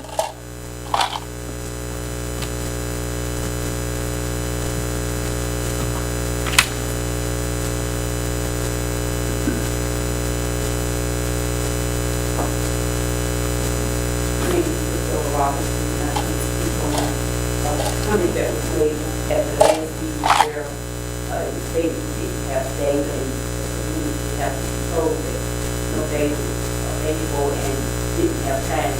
I'd like to share an article, November 8, 2007, written by the Urban News, titled City of Asheville Donates Urban Renewal Files to UNC Asheville.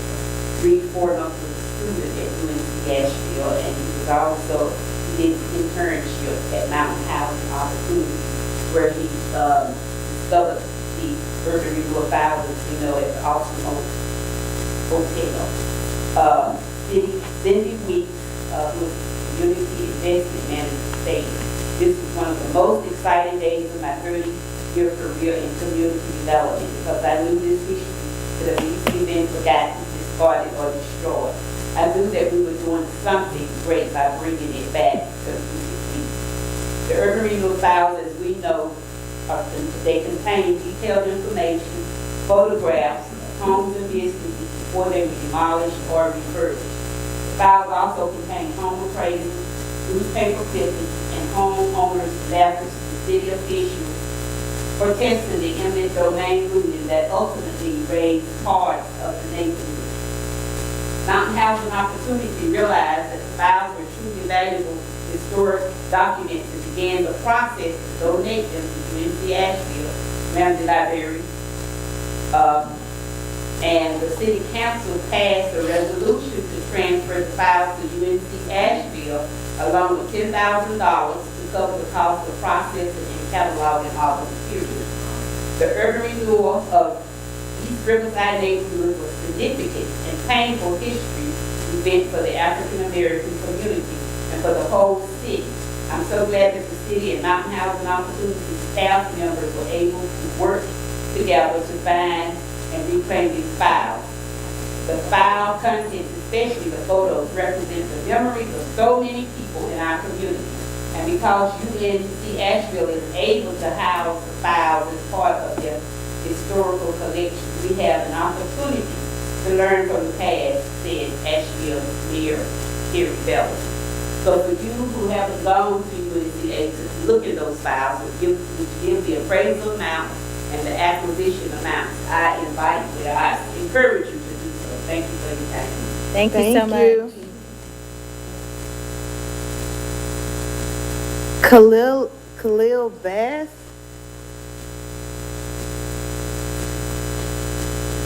Khalil Bass? Oh, I said it right, Khalil, okay. Khalil Bass. A society that has done something against the Negro for hundreds of years must now do something for him. We all know that's a Martin Luther King Jr. quote. And for years, we've been locked out of certain policies and programs, the GI Bill. And the biggest problem for black people, especially young black people, because I was asked by many people to come here as a young black person, and the reason we haven't been coming is we're at our second and third job. The racial wealth gap is the biggest problem in this country right now. All of these other issues, healthcare, all of it, it's because we don't have money. It's because for every $1,000 a black family has, a white family has 41,000. That's a big difference. In terms like minorities, people of color, BIPOC, 2POC, 4POC, that's used to take the legitimate struggle that black people, and I know people don't like saying black, but I talk black, freedmen, descendants of slaves, freedmen is our term. They use our struggle to take the funds from our communities and everything. And it comes down to money, dollars, cut the check, and that's all I have to say. Thank you. All right, Stephen Darty. How's everyone this evening? Good. First meeting I come to, so maybe my last. after y'all, get a dose of me, but anyway. So, kind of piggybacking off what the young man said, I'm kind of a facts type of guy, and I'm not a feelings type of guy. So when you said it was all about the money, and I've got several points, I'm only going to speak to that one, was that when I done some research before I come, so I didn't want to be a talking head, I want you to be able to take what I say it out for you, right? So there was a study done, I think it was in 2022, and it says that our spending dollars at a record high of 1.6 trillion. The black community. If you can stay at the mic, thank you. Sorry, we can't hear I'm glad of that. But, so anyways, our spending dollars hit a record high of $1.6 trillion. Okay? Now, the same time that we set that record, our net worth went down 14%. So what does that tell you? Money's not the problem. We don't know what to do with it. So when we get when we get a lump sum of money in our community, whether it be an income tax check, settlement from a car crash, whatever the case may be, our first thing is go to the mall. Our first thing is go get a car and put some shiny rims on it and go get all the latest fashion. So we don't know what to do with our money. And that's not a feelings thing, that is a fact. So when we say it's money and we're working all these jobs and this, that, and the other, well, I think it's time for some education. Because we don't have problems making money. We have problems how we spend it.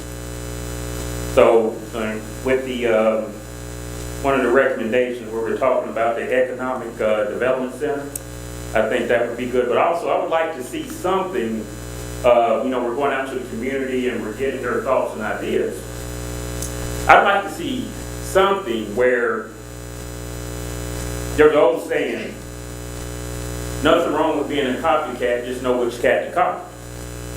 So there's black people in this room, outside of this room, that have somehow found a way to trend up economically. Right? It's not hidden. Now, at one point, there was things that was definitely kept from us. Home ownership, all these things. I don't want to go through the list, but we all know, because we're in this room, that means we care and we're passionate about it. So I would like to see some type of commission or committee of, I think it was, what was the term used, advisory committee? Thank you so much. I'll be back. Please do. All right, last one. All right, our last public comment is Miss Phyllis Utley.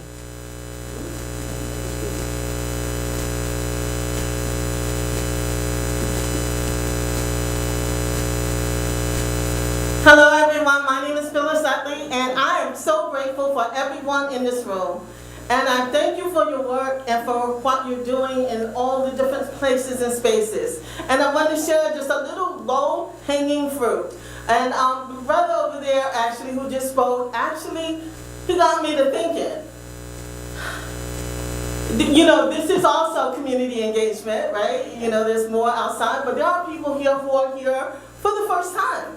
And don't have the papers, didn't know to go on the website, didn't know where to look, all of this. So my request is simply, just as commissioners actually may get packets, if it would be possible to have some of the information, like the agenda and all the documents that is on the website, but available for people when they come to the meetings. That's all. Thank you. Thank you.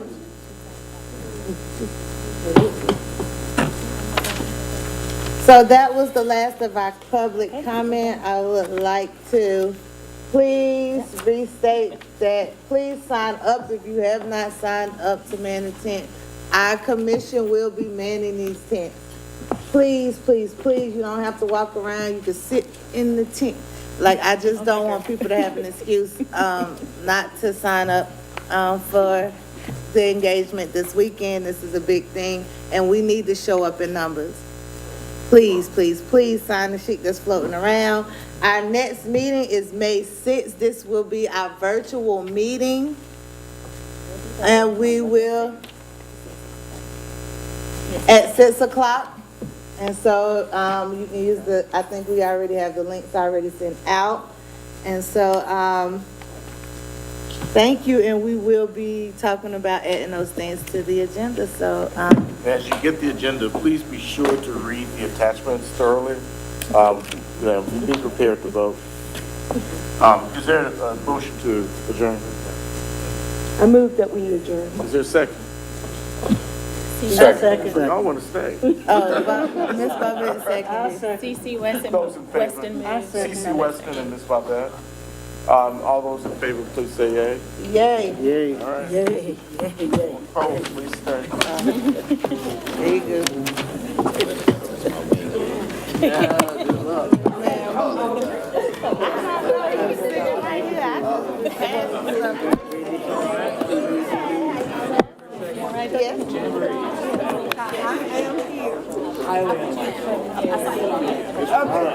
Hopefully it's free and contained.